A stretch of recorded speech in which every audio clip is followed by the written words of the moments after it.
السلام عليكم ورحمة الله وبركاته.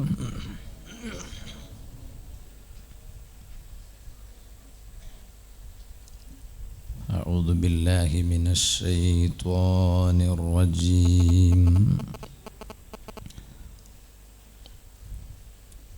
بسم الله الرحمن الرحيم.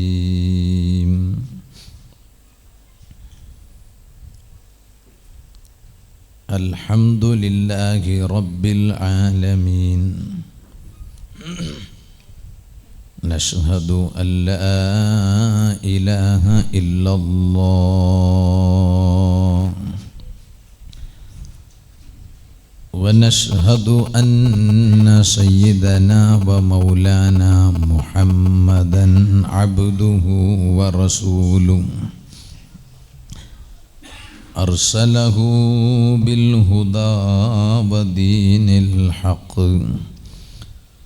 ليظهره على الدين كله ولو كره المشركون.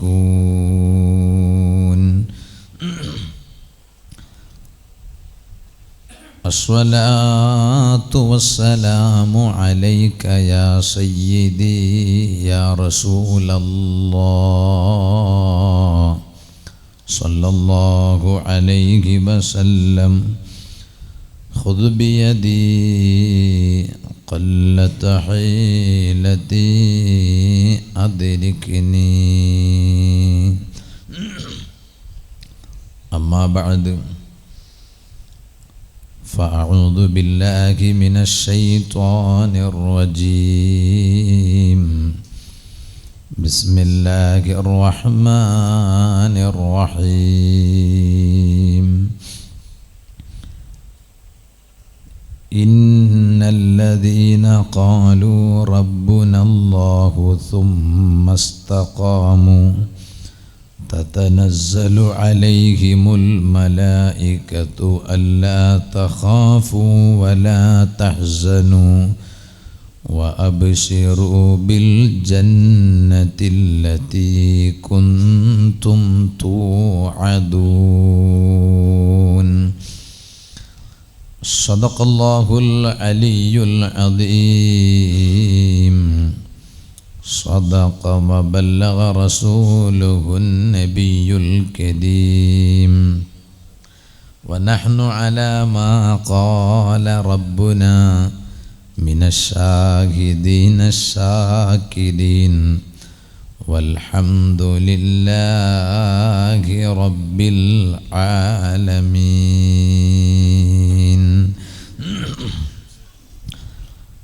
يا رحمة الله إني خائف وجيل.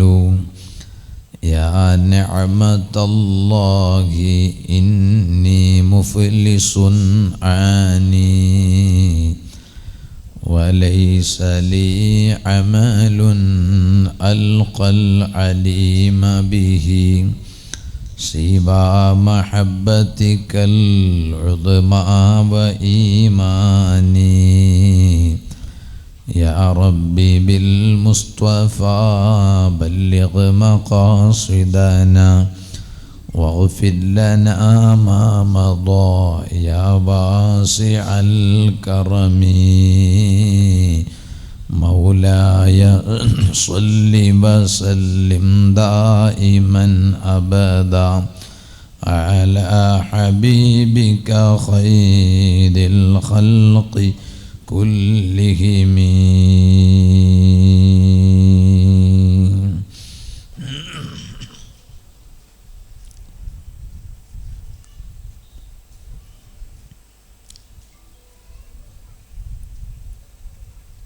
ആദരണീയരായ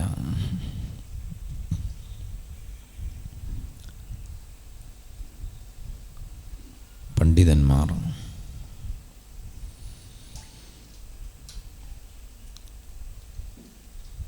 വേദിയിലുള്ള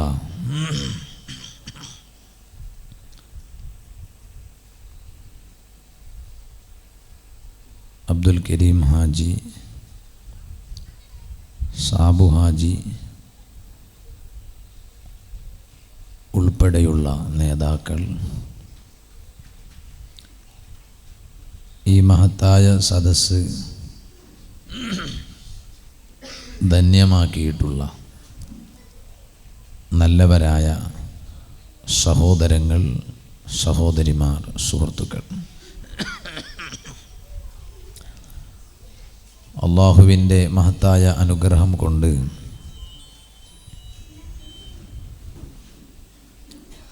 ഈ അടുത്ത് നമ്മിൽ നിന്ന് വിട പറഞ്ഞ നമുക്കെല്ലാം വലിയ ആത്മീയമായ വെളിച്ചം പകർന്നു തന്ന, പ്രത്യേകിച്ച് ഈ പരിസരങ്ങളിൽ ഖുറത്തു സാദാത്ത് കൂറത്ത് തങ്ങൾ, അള്ളാഹു അവിടുത്തെ ദറജ വർദ്ധിപ്പിക്കട്ടെ, മഹാനവരുകളെ അനുസ്മരിച്ചുകൊണ്ട് ഇവിടെ തഖ്വ മസ്ജിദും നൂറുൽ ഹുദ മദ്രസയും സംഘടിപ്പിച്ചിട്ടുള്ള പരിപാടിയിലാണ് നാം ഉള്ളത്. അല്ലാഹു തആല ഈ സദസ്സ് കാരണം രണ്ട് ലോകത്തും വിജയിക്കുന്ന സ്വാലിഹീങ്ങളിൽ അല്ലാഹു നമ്മെ ഉൾപ്പെടുത്തി അനുഗ്രഹിക്കട്ടെ. ഇവിടെ നേരത്തെ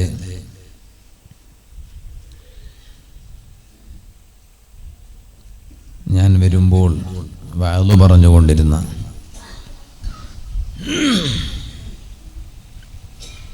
നിലവിലെ ബൈത്തടുക്കയിലെ മുദരിസ് ഉസ്താദ്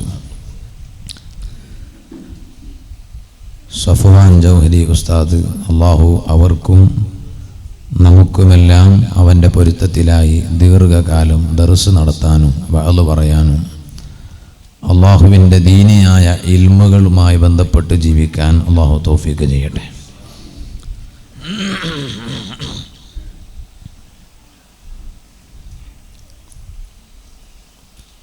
ഈ ഭാഗങ്ങളിൽ നിന്നൊക്കെ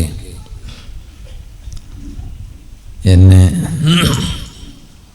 പരിപാടികൾക്ക് വേണ്ടി ക്ഷണിക്കുമ്പോൾ ഞാൻ പിന്നെ അങ്ങോട്ടും ഇങ്ങോട്ടൊന്നും നോക്കാതെ വേഗം ഏറ്റെടുക്കലാണ്.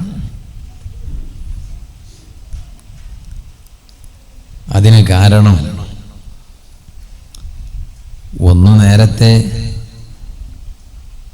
ബൈത്തടുക്കയിൽ ഉള്ള സമയത്ത് ഈ ഭാഗങ്ങളൊക്കെ വലിയ ബന്ധമുള്ള നാടാണ്. ഇവിടെയുള്ള ഒരുപാട് ആളുകൾ ബൈത്തടുക്ക ജമാഅത്തുകാരുമാണ്. അപ്പൊ പരിപാടിക്ക് വന്നാൽ എല്ലാരെയും ഒന്ന് കാണാൻ പറ്റും. കണ്ടില്ലെങ്കിൽ നമ്മൾ തമ്മിൽ അങ്ങോട്ടും ഇങ്ങോട്ടും മറന്നു പോകാൻ സാധ്യതയുണ്ട്. അപ്പൊ ഇടയ്ക്കിടയ്ക്ക് ഇങ്ങനെ കാണുമ്പോൾ എപ്പോഴും കണ്ടുകൊണ്ടിരിക്കാനും പാടില്ല, അത് സസാറായി പോകും. ഇടയ്ക്ക് കാണുമ്പോൾ അങ്ങനെയാണ്,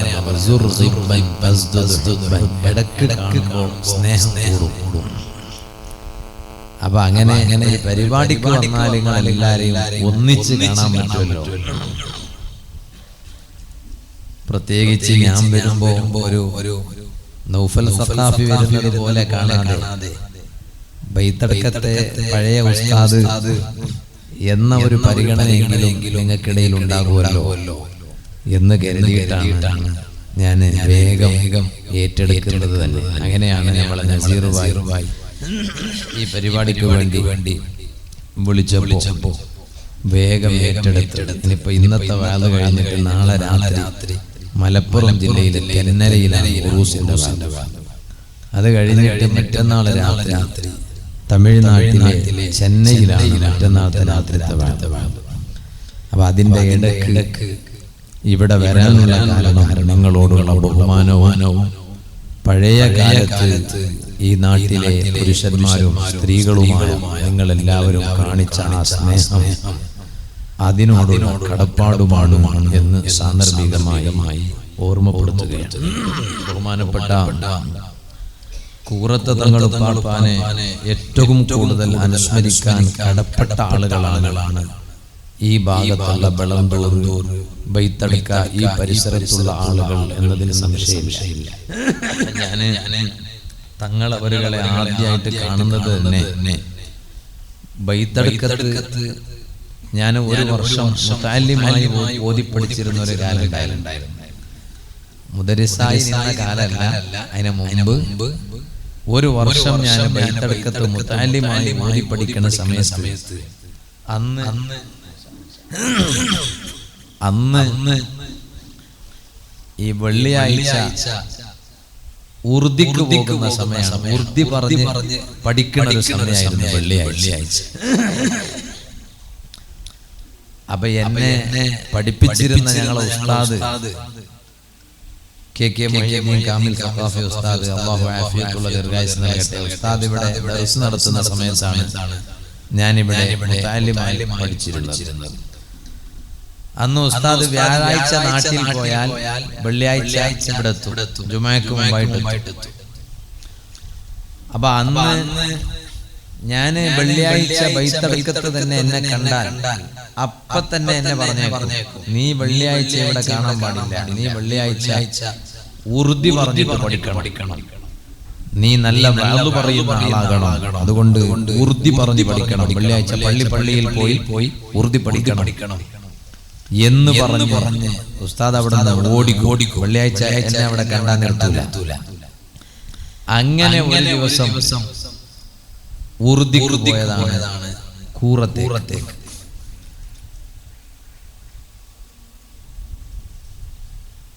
പന്ത്രണ്ട് മണിക്കാണ് ഉസ്താദ് പിന്നെ ബൈത്തടുക്കത്തെ പള്ളിയിൽ എത്തുന്നത് ജുമഅക്ക്.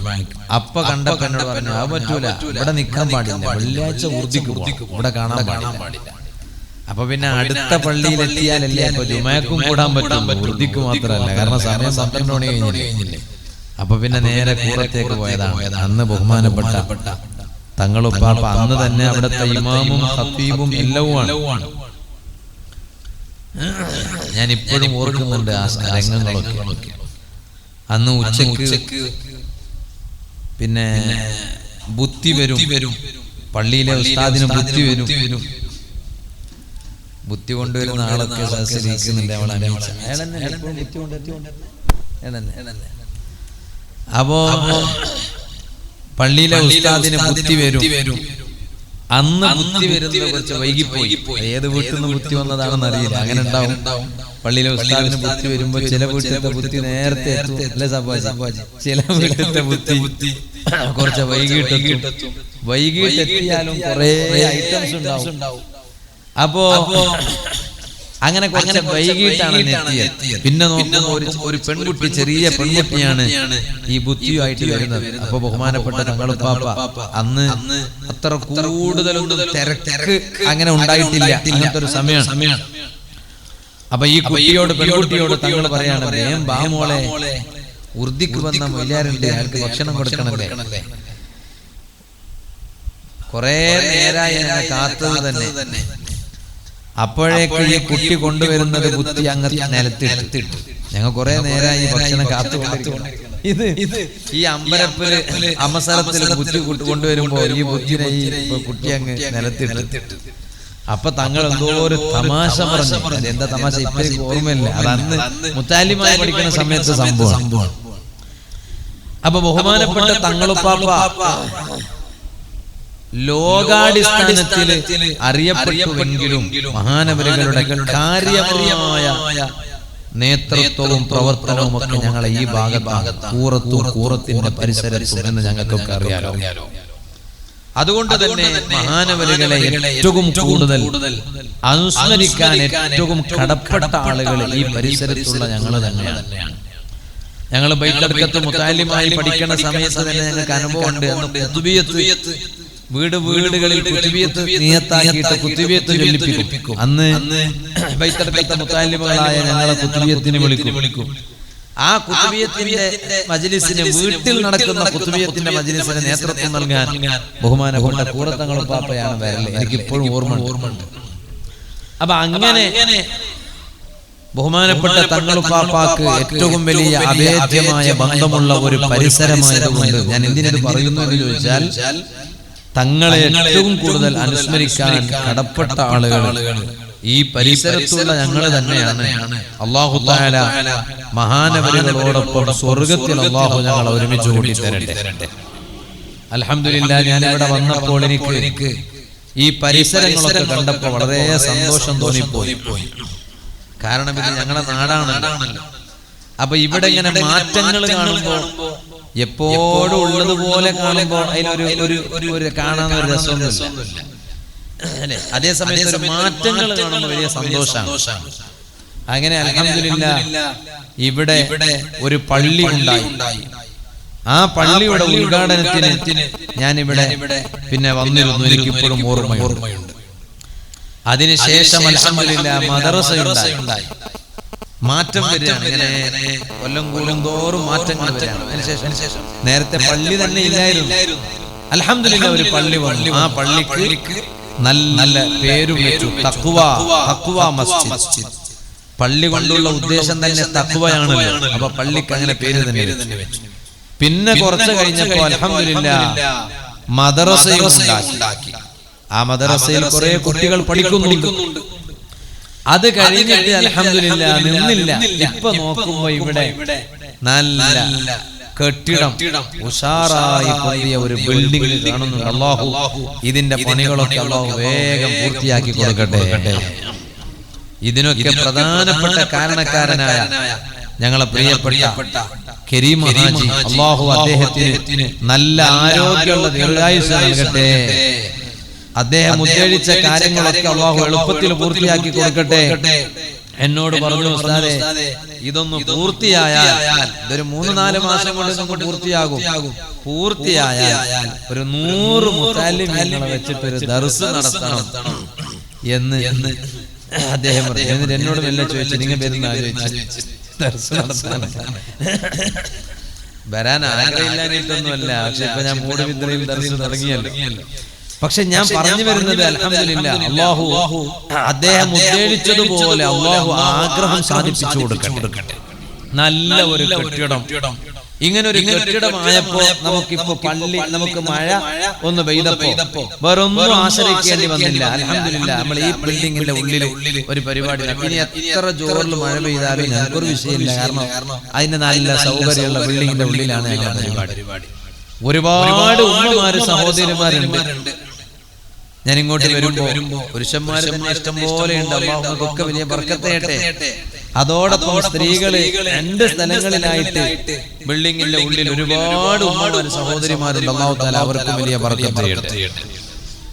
അപ്പൊ അതിന്റെ ശേഷം പല തവണ സാധുവായ എന്നെ ഇവിടേക്ക് ക്ഷണിച്ചെങ്കിലും വരാൻ പറ്റിയില്ല. ഇന്ന് അൽഹംദുലില്ലാ വരാനും ഇതൊക്കെ ഒന്ന് പള്ളിയും മദ്രസയും ഈ ബിൽഡിങ്ങും ഇതൊക്കെ ഒന്ന് കാണാനും, പ്രത്യേകിച്ച് നിങ്ങളെയൊക്കെ ഒരൊറ്റ സ്ഥലത്തായി കാണാനും സാധിച്ചതിൽ അതിയായ സന്തോഷമുണ്ട്. അല്ലാഹു ഞങ്ങളെയൊക്കെ ഇതുപോലെ ഹബീബായ സ്വല്ലല്ലാഹു അലൈഹി വസല്ലമ തങ്ങളുടെ ലിവാഉൽ ഹംദ് എന്ന കൊടിക്കീഴിൽ അല്ലാഹു ഒരുമിച്ച് കൂട്ടി തരട്ടെ എന്ന് ആമുഖമായി ദുആ ചെയ്യുകയാണ്. മഹാന്മാരെ അനുസ്മരിക്കുന്നത് കൊണ്ടുള്ള ലക്ഷ്യം എന്താണ്? അല്ലാഹുവിലേക്ക് എത്തിച്ചേരുക എന്നതാണ്. ബഹുമാനപ്പെട്ട കൂറത്തതങ്ങളെ അനുസ്മരിക്കുന്നത് കൊണ്ടുള്ള ലക്ഷ്യം എന്താണ്? അവരെയൊക്കെ അനുസ്മരിച്ചാൽ അതിലൂടെ അല്ലാഹുവിലേക്ക് എത്തിച്ചേരാൻ കഴിയും. ബഹുമാനപ്പെട്ട സയ്യിദുനാ അലി ഇബ്നു അബീ ത്വാലിബ് റളിയല്ലാഹു അൻഹു മഹാനവരുകളെ കുറിച്ച് പറയുന്നത് കാണാൻ കഴിയും. മഹാനവരുകൾ ആരാണ്? ഹബീബായ നബി സല്ലല്ലാഹു അലൈഹി വസല്ലമ തങ്ങളുടെ മകളായ ബീവി ഫാത്തിമത്തു സഹ്റ റളിയല്ലാഹു അൻഹ, ഫാത്തിമ ബീവി റളിയല്ലാഹു അൻഹയുടെ ഭർത്താവാണ്, പുതിയാപ്പിളയാണ്, മാപ്പിളയാണ് ബഹുമാനപ്പെട്ട സയ്യിദുനാ അലി ഇബ്നു അബീ ത്വാലിബ് റളിയല്ലാഹു അൻഹു. ആ അലി ഇബ്നു അബീ ത്വാലിബ് റളിയല്ലാഹു അൻഹുവിന്റെ വിഷയം മഹാന്മാരായ പണ്ഡിതന്മാര് പറയുന്നത് കാണാൻ കഴിയും. അലി ഇബ്നു അബീ ത്വാലിബ് റളിയല്ലാഹു അൻഹു എങ്കാലും വീട്ടിൽ നിന്ന് പുറത്തേക്ക് വന്നാൽ ജനങ്ങളൊക്കെ ഒരു ദിക്റ് ചൊല്ലുന്ന, അലി ഇബ്നു അബീ തങ്ങളെ കാണുമ്പോൾ ഒരു ദിക്റ് ചൊല്ലും. മഹാനവരുകൾ വീട്ടിൽ നിന്ന് പുറത്തേക്ക് വന്നാൽ അലി ഇബ്നു അബീ ത്വാലിബ് റളിയല്ലാഹു അൻഹുവിനെ കാണുമ്പോഴേക്ക് ജനങ്ങൾ രണ്ട് ദിക്ർ ചൊല്ലും. ഏതാണ്? ഒന്ന്, ലാ ഇലാഹ ഇല്ലല്ലാഹ് മാ അശ്റഫ ഹാദൽ ഫതാ, ലാ ഇലാഹ ഇല്ലല്ലാഹ് മാ അശ്ജഅ ഹാദൽ ഫതാ. ഈ രണ്ട് ദിക്ർ അന്നത്തെ ആളുകൾ അലി ഇബ്നു അബീ ത്വാലിബ് റളിയല്ലാഹു അൻഹുവിനെ കാണുമ്പോഴേക്ക് ചൊല്ലുന്നതാണ്. അപ്പൊ അലി ഇബ്നു അബീ ത്വാലിബ് റളിയല്ലാഹു അൻഹുവിനെ കാണുമ്പോൾ അന്നത്തെ ആളുകൾ ദിക്ർ ചൊല്ലാണ്. കാരണം എന്നിട്ട് ആ ദിക്ർ എന്താണ്? ലാ ഇലാഹ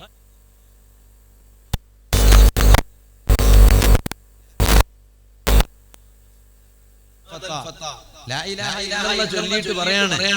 ലാ ഇലാഹ ഇല്ലല്ലാഹിന്റെ അർത്ഥം നമുക്കറിയാലോ, ആരാധനക്കർഹൻ അല്ലാഹു അല്ലാതെ വേറെ ആരുമില്ല. മാ അശ്റഫ ഹാദൽ ഫതാ, ഈ മനുഷ്യന് എന്തൊരു ബഹുമാനമാണ് അല്ലാഹു കൊടുത്തത്. ഈ മനുഷ്യൻ എന്ന് പറഞ്ഞ ആരാ? ബഹുമാനപ്പെട്ട അലി ഇബ്നു അബീ ത്വാലിബ് തങ്ങളെ കാണും അന്നത്തെ ആളുകൾ പറയാണ്, ഈ മനുഷ്യന് അല്ലാഹു തആല എന്തൊരു ബഹുമാനമാണ് കൊടുത്തത്. ചെറിയ ബഹുമാനമൊന്നും അല്ലല്ലോ അലി ഇബ്നു അബീ ത്വാലിബ് തങ്ങൾക്ക് കൊടുത്തത്. രണ്ടാമത്തേത് പറയാണ്, ലാ ഇലാഹ ഇല്ലല്ലാഹ് മാ അശ്ജഅ ഹാദൽ ഫതാ, ഈ മനുഷ്യന് എന്തൊരു ധൈര്യമാണ് അല്ലാഹു തആല കൊടുത്തത്. കാരണം അലി ഇബ്നു അബീ ത്വാലിബ് റളിയല്ലാഹു അൻഹു വലിയ ധൈര്യക്കാരനായിരുന്നു, ഒന്നിനും പേടിക്കൂല, വലിയ ധൈര്യക്കാരൻ. അപ്പൊ ദിക്ർ ചൊല്ലിയിട്ട് അന്നത്തെ ആളുകൾ അലി ഇബ്നു അബീ ത്വാലിബ് തങ്ങളെ കാണുമ്പോ ഇത് എന്തൊരു ധൈര്യമുള്ള ആളാണ്, എന്തൊരു ധൈര്യമാണ് ഈ മനുഷ്യൻ അല്ലാഹു കൊടുത്തത് എന്ന് ജനങ്ങൾ പറയും. ഞാൻ എന്തിനാ ഇത് പറഞ്ഞതെന്ന് ചോദിച്ചാ, അപ്പൊ അന്ന് അലി ഇബ്നു അബീ ത്വാലിബ് റളിയല്ലാഹു അൻഹു വീട്ടിൽ നിന്ന് വെളിവിലിറങ്ങിയാൽ മഹാനവരുകളെ കാണുമ്പോൾ അന്നത്തെ ആളുകൾ ഈ ദിക്ർ ചൊല്ലുകയാണ്. മഹാന്മാരെന്ന് പറഞ്ഞാൽ അങ്ങനെയാണ്, സ്വാലിഹീങ്ങൾ എന്ന് പറഞ്ഞാൽ അങ്ങനെയാണ്. ആ സ്വാലിഹീങ്ങളെ കുറിച്ച് പറയുമ്പോൾ, സ്വാലിഹീങ്ങളെ കുറിച്ച് പറയുന്നത് കേൾക്കുമ്പോൾ, ആ സ്വാലിഹീങ്ങളെ കുറിച്ച് പറയാനും കേൾക്കാനും സദസ്സുകൾ ഒരുക്കുമ്പോൾ അതിലൂടെ യഥാർത്ഥത്തിൽ എത്തിച്ചേരുന്നത് യജമാനനായ സൃഷ്ടാവായ അല്ലാഹുവിലേക്കാണ്. അതുകൊണ്ടല്ലേ നിങ്ങളൊന്ന് ആലോചിച്ച് നോക്കൂ, യഥാർത്ഥത്തിലുള്ള ഔലിയാക്കൾ എന്ന് പറഞ്ഞാൽ ആരാണ്? സുഹൃത്തുക്കളെ, നമുക്ക് ജീവിതത്തിൽ കടപ്പാടുള്ള ആളുകളെ ഒരിക്കലും നമുക്ക് മറക്കാൻ കഴിയില്ല. കടപ്പാടുള്ള ആളുകളെ നമുക്ക് മറക്കാൻ കഴിയില്ല. നമുക്ക് ഏറ്റവും കൂടുതൽ കടപ്പാട് ആരോടാണ്?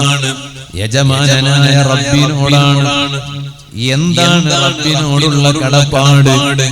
എന്നെയും നിങ്ങളെയും പടച്ചവൻ അല്ലാഹുവാണ്.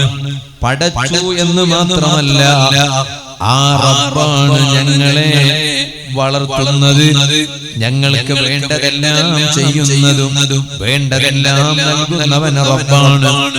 ആ റബ്ബിന്റെ സഹായമില്ലാതെ നമുക്കൊരാൾക്കും ഒരാളുടെ സഹായവും ലഭ്യമല്ല.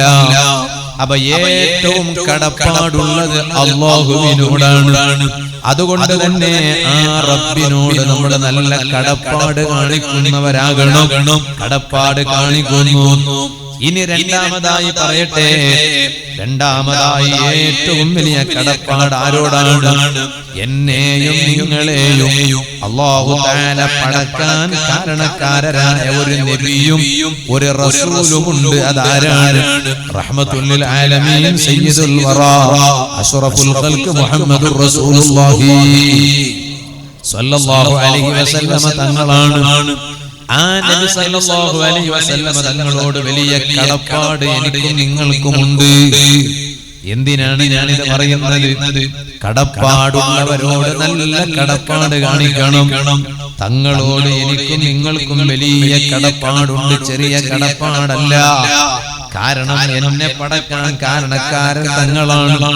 നിങ്ങളെ പടക്കാൻ കാരണക്കാരർ തങ്ങളാണ്.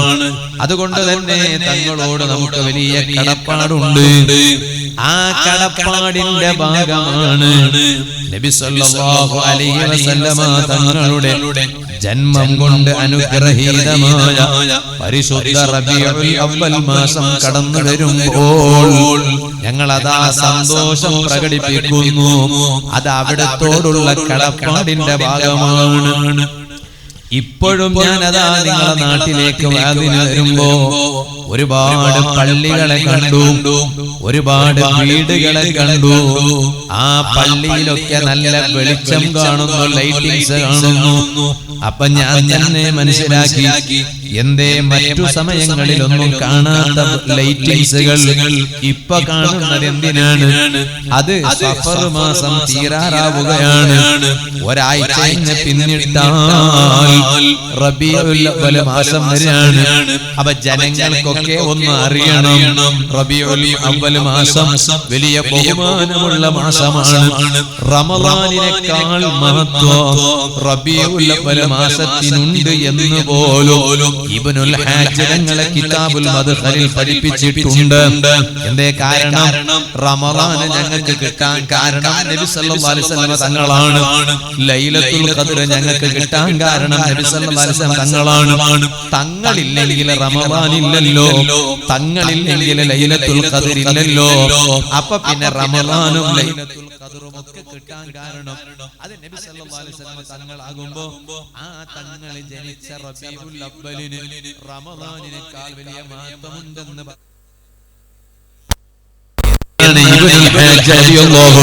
കിതാബുൽ മദ്ഖലിൽ പഠിപ്പിക്കുന്നത്. അപ്പൊ പള്ളിയിൽ ലൈറ്റിങ്സ് വെക്കുന്നു, വീടുകൾക്ക് ലൈറ്റിങ്സ് വെക്കുന്നു. എന്താ കാരണം? അത് എന്റെ ഹബീബായ സല്ലല്ലാഹു അലൈഹി വസല്ലമ തങ്ങളുടെ ജന്മം കൊണ്ട് അനുഗ്രഹീതമായ മാസം വരെയാണ്. എന്നാലോ അത് ഹറാമാണ് എന്നോ അത് തെറ്റാണ് എന്നോ ലോകത്ത് ഒരാളും പറഞ്ഞിട്ടില്ല. ഒരു ബാപ്പ മകളെ കല്യാണം വരുമ്പോ വീട്ടിന്റെ പരിസരത്ത് മൊത്തം വെളിച്ചം ലൈറ്റിങ്സ് വെക്കുന്നു. അത് പാടില്ലെന്ന് ആരെങ്കിലും പറയുന്നുണ്ടോ? ഇല്ല. എന്താ കാരണം? അത് ഒരു ബാപ്പാന്റെ സന്തോഷ ദിവസമാണ്. ഒരു ബാപ്പാന്റെ ഏറ്റവും വലിയ സന്തോഷം മകളെ കല്യാണം നടക്കുന്ന സമയം. മോന്റെ കല്യാണത്തിന് അന്ന് ചിലപ്പോ അത്ര വലിയ സന്തോഷം ഉണ്ടാവൂല എന്നല്ല ഞാൻ പറയണ, ഉണ്ടാവും. എന്നാലും മോളെ കല്യാണത്തിന് വലിയ സന്തോഷം. എന്താ കാരണം? ബാപ്പക്കറിയാം ഓനെ ഞാൻ മംഗലാക്കിയില്ലെങ്കിൽ ഓ മംഗലാവും. ആര്? മോന്. അതേ സമയത്ത് മകൾ അങ്ങനെയല്ല. ഓളെ ഞാൻ തന്നെയല്ലേ കെട്ടിച്ചയക്കേണ്ടത്. മോന് മംഗലായിട്ട് പുതിനാട്ടിനെ എങ്ങോട്ട് കൊണ്ടുവരുന്നല്ലേ. മോളങ്ങനെയല്ലല്ലോ. ഓളെ മംഗലം കഴിഞ്ഞാല് പുതിയാപ്പിള ഓളെ അങ്ങോട്ട് കൊണ്ടുപോവല്ലേ. അപ്പൊ അതുകൊണ്ട് തന്നെ ബാപ്പക്ക് മോളെ കെട്ടിക്കുക എന്ന് പറഞ്ഞാൽ ഭയങ്കര ആവേശമാണ്. പ്രത്യേകിച്ച് ഒരു 5 പെൺകുട്ടികൾ ഉണ്ടായിട്ട് 4 പെൺകുട്ടികളെ കെട്ടിച്ചയച്ചിട്ടുണ്ടെങ്കിൽ പിന്നെ കാണുന്ന ഉസ്താമാരോടൊക്കെ ദ്വാരക്കാൻ പറയുന്നത് ഇതായിരിക്കും. എന്താണ് ഉസ്താദെ, 4 എണ്ണത്തെ കെട്ടിച്ചയച്ചിന്, ഇനി 1 ബാക്കിയുണ്ട്. 1 എന്ന് പറഞ്ഞ ബായന്റെ കൊലൊന്നും അല്ല പറഞ്ഞേ. പിന്നെ മോളെ കുറിച്ച് പറയാം. ഒരു മോള് ബാക്കിയുണ്ട്, ഓളെയും കൂടി ഒന്ന് കെട്ടിച്ചയക്കണം. അതിന് ഉസ്താദെ ഞാന് കണ്ണടക്കുന്നതിന് മുമ്പ്, മരിക്കുന്നതിന് മുമ്പ് ഓളെയും കൂടി ഒന്ന് പുതിയാപ്പിളന്റെ കൂടെ ഒന്ന് കെട്ടിച്ച് പറഞ്ഞേക്കണം, അതിനുവേണ്ടി ദുആ ചെയ്യണം എന്നാ പറയണേ. എന്താ കാരണം? ബാപ്പക്ക് വലിയ സന്തോഷമാണത്. അപ്പൊ ബാപ്പാന്റെ ഏറ്റവും വലിയ സന്തോഷം മക്കളെ കല്യാണ ദിവസം. അന്ന് ബാപ്പാന്റെ വീട്ടിന്റെ പരിസരത്ത് ബാപ്പ ലൈറ്റിങ്സ് വെച്ചാൽ ഏതെങ്കിലും ഒരാൾ വന്നിട്ട് ബാപ്പാനോട് ചോദിക്കോ, അല്ല നിങ്ങൾക്ക് എന്ത് ഭ്രാന്താണോ, എന്തിനാണ് നിങ്ങൾ ഈ ലൈറ്റിങ്സ് വെക്കുന്നത്? ഇല്ല, കാരണം അത് ബാപ്പാന്റെ സന്തോഷ ദിവസമാണ്. കാരണം മക്കളെ കല്യാണ ദിവസം ബാപ്പക്കും ഉമ്മക്കും വലിയ സന്തോഷമാണെങ്കിൽ ചോദിക്കട്ടെ, അതിനേക്കാൾ വലിയ സന്തോഷ ദിവസമല്ലേ എന്റെയും നിങ്ങളുടെയും നേതാവായ റഹ്മത്തുൽ ലിൽ ആലമീൻ സയ്യിദുൽ വറാ മുഹമ്മദുർ റസൂലുള്ളാഹി സ്വല്ലല്ലാഹു അലൈഹി വസല്ലമ തങ്ങളുടെ ജന്മമാസം വരുമ്പോൾ ഈമാനുള്ള ജനങ്ങൾക്ക് വലിയ ആവേശമല്ലേ? അതിന്റെ ഭാഗമായി പള്ളിയിൽ ലൈറ്റിങ്സ് വെക്കുമ്പോ, വീട്ടിൽ ലൈറ്റിങ്സ് വെക്കുമ്പോ ഭ്രാന്താണോ എന്ന് ചോദിക്കുന്നവൻ അല്ലേ ശരിക്കും ഭ്രാന്ത് പിടിച്ചിട്ടുള്ളത്? ലൈറ്റിങ്സ് വെച്ചവന് എന്ത് ഭ്രാന്താണ്? അത് ഭ്രാന്താണെന്ന് പറഞ്ഞു നടക്കുന്നവൻ അല്ലേ യഥാർത്ഥത്തിൽ ഭ്രാന്ത് പിടിച്ചിട്ടുള്ളത്? ഇവിടെ ഇപ്പോൾ അത്തരക്കാരില്ലാത്തത് കൊണ്ട് ഞാനിപ്പോൾ അതിലേക്ക് വിശദമായി കടക്കുന്നില്ല. സുഹൃത്തുക്കളെ, ഞാൻ പറഞ്ഞു വന്നത് അപ്പൊ ഏറ്റവും കടപ്പാട് സൃഷ്ടികളെ കൂട്ടത്തിൽ അത് ലോക നേതാവായ മുഹമ്മദുർ റസൂലുള്ളാഹി സ്വല്ലല്ലാഹു അലൈഹി വസല്ലമ തങ്ങളോടാണ്. അതുപോലെ തന്നെ ഉമ്മാനോട് വലിയ കടപ്പാടില്ലേ മക്കളെ? ബാപ്പാനോട് വലിയ കടപ്പാടില്ലേ മക്കളെ? സുബ്ഹാനല്ലാഹ്, ഈ അടുത്ത് ഒരാൾ എന്നോട് പറഞ്ഞു, ഒരു ചെക്കൻ മങ്ങലായി, ഒരുത്തൻ കല്യാണം കഴിച്ചു, എന്നിട്ടോ ബാപ്പ അറിയുന്നില്ല മകൻ കെട്ടിയത്, ഉമ്മ അറിയുന്നില്ല മകൻ കല്യാണം കഴിച്ചത്. എന്ത് കല്യാണം, അവൻ എന്ത് കുടുംബജീവിതം? ബാപ്പ അറിയാതെ ഉമ്മ അറിയാതെ മോന് എവിടെയോ പോയി നിക്കാഹ് കഴിച്ചാൽ ആ നിക്കാഹ് സ്വഹിയാവോ ഇല്ലേ നല്ല വിഷയം. നിക്കാഹ് പെണ്ണിന്റെ ബാപ്പയും അതെ പെണ്ണിന്റെ ഭാഗത്തു നിന്നുള്ള വലിയും അതുപോലെ തന്നെ സാക്ഷികളും ഉണ്ടായാൽ നിക്കാഹ് സ്വഹിയായേക്കാം. അതേ സമയത്ത് പേരിനൊരു നിക്കാഹായ മാത്രം മതിയോ? പേരിനൊരു കല്യാണമായ മാത്രം മതിയോ? ആ നിക്കാഹില് നല്ല ബറക്കത്തുണ്ടാകേണ്ടതില്ലേ? ആ കല്യാണത്തിൽ വലിയ ബറക്കത്തുണ്ടാകേണ്ടതില്ലേ? അതിന് ബാപ്പാന്റെ പൊരുത്തത്തോടെയാകുമ്പോഴല്ലേ, ഉമ്മാന്റെ പൊരുത്തത്തോടാകുമ്പോഴല്ലേ കല്യാണത്തിന് ബറക്കത്തുണ്ടാവുക, കുടുംബജീവിതത്തിൽ ബറക്കത്തുണ്ടാവുക.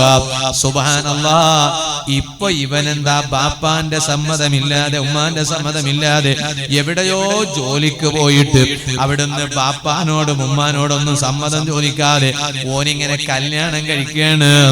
നഊദു ബില്ലാഹ്, ഇത് വലിയ മുസീബത്തല്ലേ? അവനെ കുറിച്ച് ബാപ്പാനോട് കടപ്പാടുള്ളവനെന്ന് പറയാൻ പറ്റുവോ? ഉമ്മാനോട് കടപ്പാടുള്ളവനാണെന്ന് പറയാൻ പറ്റുവോ? ഇതുപോലെ തന്നെ പലരോടും നമുക്ക് കടപ്പാടുണ്ട്. ആ കടപ്പാടുള്ള കൂട്ടത്തില് പ്രത്യേകം പറയുന്നു, പണ്ഡിതന്മാരോട് നമുക്ക് വലിയ കടപ്പാടുണ്ട്, തങ്ങന്മാരോട് നമുക്ക് വലിയ കടപ്പാടുണ്ട്. എന്തേ കാരണം? എത്ര വലിയ പണക്കാരനാണെങ്കിലോ, എത്ര വലിയ അധികാരമുള്ളവരാണെങ്കിലോ, നിങ്ങളൊന്ന് ആലോചിച്ചു നോക്കൂ, പണക്കാരനാണെങ്കിൽ പോലും ആ പണക്കാരൻ നിസ്കരിക്കുമ്പോ ഒരു ആലിമിന്റെ പിന്നിൽ നിന്നിട്ടാണ് നിസ്കരിക്കുന്നത്. പണക്കാരൻ അഹങ്കരിക്കുന്നില്ലല്ലോ. ഇല്ല, ഞാനല്ലേ പണക്കാരൻ, ഞാൻ എന്റെ മുന്നിൽ നിൽക്കുന്ന ഇമാമ അയാൾ മൊയ്ലാരാണെന്നത് ശരിയാണ്, പക്ഷേ അദ്ദേഹം എന്റെ അത്ര വലിയ പണക്കാരനല്ലല്ലോ എന്ന് കരുതിയിട്ട് ഏതെങ്കിലും ഒരു പള്ളിയിലേക്ക് മുതലാളിയായ ഉസ്താദിനെ വേണമെന്ന് നോക്കാറുണ്ടോ? ഉണ്ടാ? ഏതെങ്കിലും ഒരു പള്ളിയിലേക്ക് ഒരു ഖത്തീബിനെ സെലക്ട് ചെയ്യുമ്പോ അയാൾക്ക് ഒരു 100 ഏക്കർ തോട്ടം വേണം, അതുപോലെ തന്നെ 2-3 ബിൽഡിങ്ങുകൾ വേണം, അങ്ങനത്തെ ഉസ്താദ് വേണോന്ന് ഒരു മഹല്ല് കമ്മിറ്റിക്കാരും കണ്ടീഷൻ വെക്കാറില്ല. വെക്കുന്നുണ്ടോ നിങ്ങൾ വെളന്തൂരിൽ? ഈ പരിസരത്തില്ലല്ലോ, ഇല്ല, വെക്കുന്നില്ല. അതേ സമയത്ത് വെക്കും, ഒരു കണ്ടീഷൻ വെക്കും. എന്താണെന്നറിയോ? നല്ല ഓത്തറിയുന്ന ഉസ്താദായിരിക്കണം, അല്ലെ? അങ്ങനെ വെക്കുന്നതിന് അതിന് തെറ്റൊന്നുമല്ലല്ലോ. അത് മഹല്ല് കമ്മിറ്റിക്കാരും നാട്ടുകാരൊക്കെ അങ്ങനെ ഒന്ന് അഭിപ്രായപ്പെടുന്നത് ശരിയാണ്. കാരണം എന്താ, നല്ല ഓതുന്ന ഉസ്താദാണെങ്കിൽ അയാളെ പിന്നില് നിസ്കരിക്കുമ്പോ അറിയുന്നേ ഇല്ല, അല്ലേ? ചിലപ്പോ ലുഹുർ 4 അല്ല 8 നിസ്കരിച്ചാലും മനസ്സിലാകുന്നില്ല. കാരണം എന്താ, നല്ല ലുഹുറിന് ഏതായാലും അറിയില്ല. കാരണം എന്താ, ലുഹുറിനെ പതുക്കെയല്ലേ ഓതാ. മഗ്രിബ് പറയാ, മഗ്രിബല്ലേ ഉറക്കെ ഓതാ, ഇശ അല്ലേ ഉറക്കെ ഓതാ, സുബഹല്ലേ ഉറക്കെ ഓതാ. അതുകൊണ്ട് എത്ര ഓതിയാലും ഒരു മടി ഉണ്ടാവില്ല, കാരണം കേൾക്കാൻ നല്ല രസമാണ്. അതുപോലെ തന്നെ പള്ളിക്ക് ബാങ്ക് കൊടുക്കാൻ ഒരു ഉസ്താദിനെ നോക്കുമ്പോ അപ്പൊ പറയാം, എന്താ പിന്നെ എങ്ങനെങ്കിലും ബാങ്ക് കൊടുത്താൽ പോരാ, നല്ല ഉഷാറിൽ ബാങ്ക് കൊടുക്കണ ഒരു ഉസ്താദിനെ വേണം എന്ന് മഹല്ല് കമ്മിറ്റിക്കാർ പറയും. പിന്നെ ചില സ്ഥലത്തേക്ക് കണ്ടീഷൻ പറയും, മങ്ങലായ ആളാവണോ എന്ന് പറയും. മങ്ങലാവാത്ത ആളായാൽ പറ്റൂല, മങ്ങളായ ആളാവണം. എന്താ മങ്ങലായ ആൾക്ക് വലിയ ഡിമാൻഡ് ഉണ്ടാ. അതുകൊണ്ട് ഇപ്പൊ പാസ്സായി വരുന്ന ഉസ്താദ്മാരൊക്കെ പിന്നെ പാസ്സായി വരുന്നതിന് മുമ്പ് തന്നെ മങ്ങലായാലോ എന്ന് ചിന്തിക്കുക. എന്താ കാരണം കമ്മിറ്റിക്കാരൊക്കെ തീരുമാനിക്കുക മങ്ങലായ ഉസ്താദ് വേണോ. എന്തേലും ചൊല്ലെങ്കില് മങ്ങലായ ഉസ്താദായെങ്കിൽ പിന്നെ ചോറ് കൊടുക്കുന്ന കഷ്ടപ്പാട് നാട്ടുകാർക്ക് ഉണ്ടാവില്ലല്ലോ. എന്താ കാരണം അതിന് ചില നാള് ഒരേ സ്ഥലത്ത് പറഞ്ഞു ഉസ്താദെ ഫാമിലി ഉസ്താദ് വേണോന്നാണ് ഇപ്പൊ പറയണത്. എന്നാണ് ഫാമിലി ഉസ്താദ് റൂമെല്ലാം കൊടുക്കുന്നു, നാട്ടുകാരനെ കൊടുക്കുന്നു, ഫാമിലി ഉസ്താദ്. എന്താ കാരണം എന്നാ പിന്നെ മൂപ്പർക്ക് 3 നേരം ചോറ് കൊടുക്കണ്ടല്ലോ. ചോറ് വീട്ടിൽ നിന്ന് തിരി തന്നെ ഉണ്ടാക്കി കൊടുക്കുന്നത്, ഭാര്യ തന്നെ ചോറുണ്ടാക്കി കൊടുക്കുന്നു. അപ്പൊ പിന്നെ നാട്ടുകാർക്ക് ചോറ് കൊടുക്കേണ്ട ആവശ്യം വരും. ശരിയാണ്. അല്ല, ചില നാടുകളിൽ അങ്ങനെ വേണ്ടി വരും. അതേസമയത്ത് ഞങ്ങൾ ഈ ഭാഗങ്ങളിലെ ഉമ്മപ്പെങ്ങന്മാരോ ഒന്നും അങ്ങനെയല്ല. നിങ്ങ പറഞ്ഞാലും ഫാമിലി ഉസ്താദ് വേണമെന്ന് പറഞ്ഞാൽ ഓർ പറയും വേണ്ടെന്ന് പറയും. എന്താ കാരണം ഞങ്ങൾക്ക് ചോറുണ്ടാക്കി കൊടുക്കണം. അങ്ങനെയല്ല, എനിക്കറിയാം ഈ ബെളന്തൂരും വൈത്തടക്കൊക്കെ എനിക്ക് എത്രയോ വീട്ടിൽ നിന്ന് ഭക്ഷണം കഴിച്ച ആളല്ലേ. ഞാൻ നമ്മളെ അമീച്ച വരാൻ വേണ്ടി കാത്തിരിക്കുകയാണ്. ബുദ്ധി എടുത്തോണ്ട് ഇങ്ങനെ വരുമ്പോ ഞാൻ ഇങ്ങനെ ജനലും തുറന്നിട്ട് ഇങ്ങനെ കാത്തിരിക്കുകയാണ്. ചോറ് വന്ന അപ്പൊ ചോറ് ഇങ്ങനെ വരുമ്പോ എന്തൊരു സന്തോഷം. ഈ പരിസരത്തുള്ള ഉമ്മമാര്, സഹോദരിമാര്, പള്ളിയിലെ ഉസ്താദുമാർക്ക് അവരെ പഠിപ്പിക്കുന്ന, അവരെ മക്കളെ പഠിപ്പിക്കുന്ന മദ്രസയിലെ ഉസ്താദുമാർക്ക് ഭക്ഷണം ഉണ്ടാക്കി കൊടുക്കുമ്പോൾ അവർക്കുള്ള ഒരു ആവേശം എന്താണ്? അല്ലാഹുവേ, നീ ആ ഉമ്മമാരെ കൈകാലുകൾക്ക് സുഖട്ട് കൊടുക്കണേ റഹ്മാനെ, നല്ല ആഫിയത്ത് കൊടുക്കണേ റഹ്മാനെ, ദീർഘായുസ് കൊടുക്കണേ റഹ്മാനെ. അല്ലേ, നല്ല അതൊരു വലിയ ബറക്കത്തായിരുന്നു. പക്ഷേ ചില സ്ഥലങ്ങളിൽ അത് പറ്റൂല. വീടെല്ലാം കുറെ ദൂരെയാണ്. അങ്ങനെയുണ്ട്. അപ്പൊ പിന്നെ പള്ളിയിലെ ഉസ്താദിന്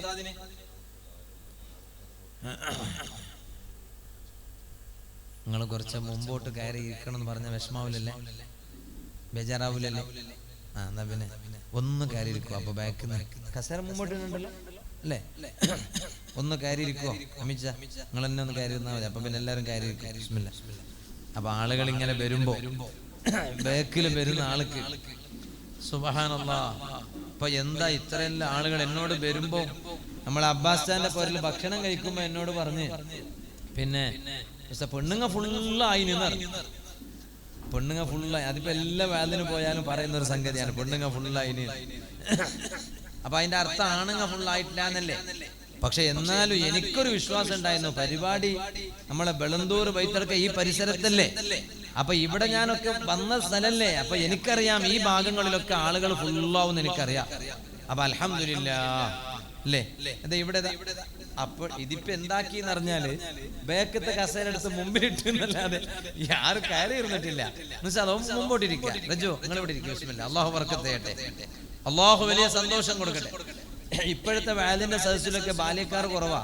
പക്ഷെ അൽഹംദുലില്ലാഹ് ഈ സദസ്സിൽ കണ്ട നല്ല ബാല്യക്കാർ ഇരുന്നിട്ട് വാല് കേൾക്കാണ്, ഇൽമു കേൾക്കാണ്. അള്ളാഹു ഈ ചെറുപ്പക്കാർക്ക് നീ വലിയ ബർക്കത്ത് ചെയ്യണേ റഹ്മാൻ. നീ അവരുടെ ജോലിയിലും സംരംഭങ്ങളിലൊക്കെ വലിയ ബർക്കത്ത് ചെയ്യണേ റഹ്മാൻ. അപ്പൊ ഞാൻ പറഞ്ഞതാ. അപ്പൊ അപ്പോഴും അവിടെ 2-3 കസേര ബാക്കിയുണ്ട് അവിടെ. എന്താ നേരെ അൽഹംദുലില്ലാഹ്. അല്ലാഹു അതാരാണോ ഭർത്തിയാക്കുന്നത് അള്ളാഹു അവർക്ക് സ്വർഗത്തിലെ സീറ്റ് ഭർത്തിയാക്കാൻ തൗഫീഖ് ചെയ്യട്ടെ.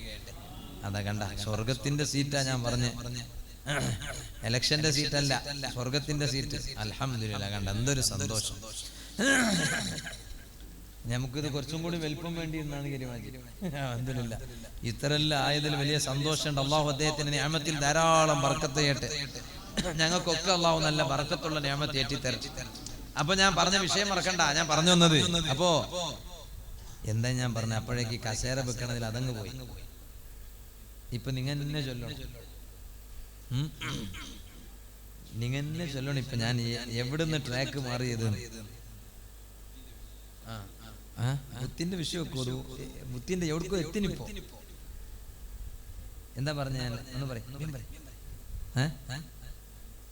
ബുദ്ധി വരുന്ന ഇവിടുത്തെ ഉമ്മമാരെല്ലാം നല്ല ബുദ്ധി അയക്കണേ, പിന്നെ നല്ല ഭക്ഷണം കഴിക്കണൊക്കെ ശരിയാണ്. ഫാമിലി. അപ്പൊ ചില സ്ഥലങ്ങളില് ഫാമിലി ഉസ്താദ് വേണോന്ന് പറയുന്നത് നല്ലതാ. എന്താ കാരണം? അല്ലെങ്കിൽ അയാൾ പട്ടിണിയാവും. അല്ലെങ്കിൽ എപ്പോഴെങ്കിലും ഈ ആട്ടികുറക്ക അമാസകുറക്ക ഭക്ഷണം വന്നാൽ പോരല്ലോ, നാൾക്കൊരു കറക്റ്റ് സമയത്തുണ്ട്. അപ്പൊ ചില നാടുകളിൽ അങ്ങനെ വരുമ്പോ അപ്പൊ പിന്നെ ഫാമിലി ആയാൽ പിന്നെ തലച്ചൂടിലെ വീടുകളൊക്കെ ദൂരെ ദൂരെ ആണെങ്കിൽ പിന്നെ ഓരെന്നെ ഉണ്ടാക്കിയിട്ട് അവർക്ക് വേണ്ടത് ഉണ്ടാക്കി വയ്ക്കുമല്ലോ. ഏതായാലും അള്ളാഹു തആല ഓരോന്നിനും ഓരോ ന്യായമാണ്. അള്ളാഹു വലിയ ബർക്കത്ത് ചെയ്യട്ടെ. ഞാൻ പറഞ്ഞു വന്നത്, പക്ഷേ എത്ര വലിയ പണക്കാരനാണെങ്കിലും ആ പണക്കാരൻ ഇന്ന് വരെ പള്ളിയിലെ ഉസ്താദ്, ആ ഉസ്താദ് പണക്കാരനാകണമെന്ന് ഡിമാൻഡ് വെക്കൂല. അതുകൊണ്ട് പണം കുറഞ്ഞ ഉസ്താദാണെങ്കിലും പാവപ്പെട്ട ഉസ്താദാണെങ്കിലും ആ ഉസ്താദിന്റെ പിന്നിൽ നിന്നിട്ടാണ് പണക്കാർ പോലും നിസ്കരിക്കുന്നത്. കാരണം പണക്കാരുടെ കയ്യിൽ പണമുണ്ട്, ശരിയാണ്. ഇൽമുള്ളത് ആലിമീങ്ങളിലാണ്. ആ ആലിമീങ്ങളോട് വലിയ കടപ്പാടുണ്ട്, ആലിമീങ്ങളോട് വലിയ ബഹുമാനമുണ്ട്. ഇതുപോലെ തന്നെ തങ്ങന്മാരോട് വലിയ കടപ്പാടാണ്. കാരണം തങ്ങന്മാർ ഞങ്ങളെ നാട്ടിൽ എന്ത് പരിപാടി നടക്കുമ്പോഴും ഞങ്ങൾക്ക് ദുആ ചെയ്തു തരാൻ ഒരു തങ്ങൾ വേണമെന്ന് ഞങ്ങൾ ആഗ്രഹിക്കൂ. ഇന്നും ഇവിടെ അതേ സമാപന ദുആക്ക് നേതൃത്വം നൽകാൻ കൂറത്ത തങ്ങൾ ഉപ്പാപ്പാന്റെ മകൻ ഇവിടെ എത്തിച്ചേരുമെന്ന് അറിഞ്ഞു. ഞാൻ പറഞ്ഞു വന്നത്, തങ്ങന്മാരോട് ഞങ്ങൾക്ക് വലിയ കടപ്പാടുണ്ട്. കാരണം അവർ ഞങ്ങൾക്ക് ദുആ ചെയ്തു തരുന്നവരാണ്. ഞങ്ങളെ സങ്കടം പോയിട്ട് അവരോട് പറഞ്ഞാൽ ആ സങ്കടം നീങ്ങാൻ വേണ്ടി ഞങ്ങൾക്ക് ദുആ ചെയ്തു തരുന്നവരാണ്. ആ തങ്ങന്മാരോട് ഞങ്ങൾക്ക് വലിയ കടപ്പാടുണ്ടല്ലോ. അങ്ങനെയാണ് ബഹുമാനപ്പെട്ട കൂറത്ത തങ്ങളെ അനുസ്മരിക്കുന്നത്. അല്ലാഹു തആല അവിടുത്തെ ദറജ വർദ്ധിപ്പിക്കട്ടെ. അതുകൊണ്ടല്ലേ ഇബ്നു മഹ്ദി റളിയല്ലാഹു അൻഹു മഹാനവരുകൾ പറയുകയാണ്, മാ സ്വല്ലൈതു സ്വലാതൻ, ഞാൻ ഒരൊറ്റ നിസ്കാരവും നിസ്കരിച്ചിട്ടില്ല. ഏത് നിസ്കാരം നിസ്കരിക്കുമ്പോഴും ശാഫിഈ ഇമാമിന് ദുആ ചെയ്യാത്ത ഒരൊറ്റ നിസ്കാരവുമില്ല. ശാഫിഈ ഇമാമിന് വേണ്ടി ദുആ ചെയ്യാത്ത ഒരൊറ്റ നിസ്കാരമില്ല. എന്തേ കാരണം? ഇമാം ശാഫിഈ റളിയല്ലാഹു അൻഹു മഹാനവരുകളിൽ നിന്ന് ഞാൻ ഒരുപാട് ഇൽമു പഠിച്ചു, ഒരുപാട് മസ്അല പഠിച്ചു. ഇതൊക്കെ പഠിച്ചത് ഇമാം ശാഫിഈ റളിയല്ലാഹു അൻഹുവിൽ നിന്നാണല്ലോ. ആ ശാഫിഈ ഇമാമിനോട് എനിക്ക് വലിയ കടപ്പാടുള്ളത് കൊണ്ട് തന്നെ ഏത് നിസ്കാരം നിസ്കരിക്കുമ്പോഴും ശാഫിഈ ഇമാമിന് ദുആ ചെയ്യാത്ത ഒരൊറ്റ നിസ്കാരവും ഇല്ല. ഇതുപോലെ തന്നെ രക്ഷിതാക്കളെ, കുട്ടികളോട് നമുക്ക് വലിയ കടപ്പാടുണ്ട്, മക്കളോട് നമുക്ക് വലിയ കടപ്പാടുണ്ട്. ആ കടപ്പാട് ഒരിക്കലും രക്ഷിതാക്കൾ മറന്നു പോകരുത്. ഇപ്പൊ ഞാൻ വലിയ സങ്കടത്തോടെ പറയാണ്, നമ്മുടെ സമുദായത്തിലെ ആളുകൾ ആത്മഹത്യ ചെയ്യുന്ന കാലമാണ്. നഊദു ബില്ലാഹ്, അല്ലാഹു ഞങ്ങളെ കാത്ത് രക്ഷിക്കട്ടെ. പഴയ കാലത്ത് ഞങ്ങളെ സമുദായക്കാര് ആത്മഹത്യ ചെയ്യാറില്ലായിരുന്നു. ഇന്നങ്ങനെയല്ല. ഞങ്ങളെ സമുദായത്തിലെ ചെറിയ മക്കള് പോലും, ബാല്യക്കാര് പോലും, ബാല്യക്കാർത്തി പെൺമക്കള് പോലും ആത്മഹത്യ ചെയ്യുന്ന കാലമാണ്. ഈ അടുത്തൊരാൾ എന്നോട് പറഞ്ഞു, ഒരുത്തൻ ആത്മഹത്യ ചെയ്തു. കാരണം എന്താണെന്ന് ചോദിച്ചു. കാരണം ചോദിച്ചപ്പോൾ മൊബൈലിലെ ഗെയിംസ് കളിയാണ്, മൊബൈലിലെ കളിയാണ്. ഇന്നിപ്പോ അങ്ങനെയാണ്. കുട്ടികൾ ഇങ്ങനെ മൊബൈലിൽ കളിക്കുന്നു, എന്നിട്ടോ അവിടെ ബെറ്റിംഗ് വെക്കുന്നു. ആ കളിച്ചിട്ട് ആദ്യത്തെ കളിയിൽ വിജയിക്കുന്നു. അപ്പൊ പൈസ ഇപ്പുറം കിട്ടും. ആ ഇപ്പുറം കിട്ടിയ പൈസന്റെ സുവാദ് കിട്ടി. സുവാദ് കിട്ടിയപ്പോ രണ്ടാമതായി കളിക്കാൻ പോകുന്നു.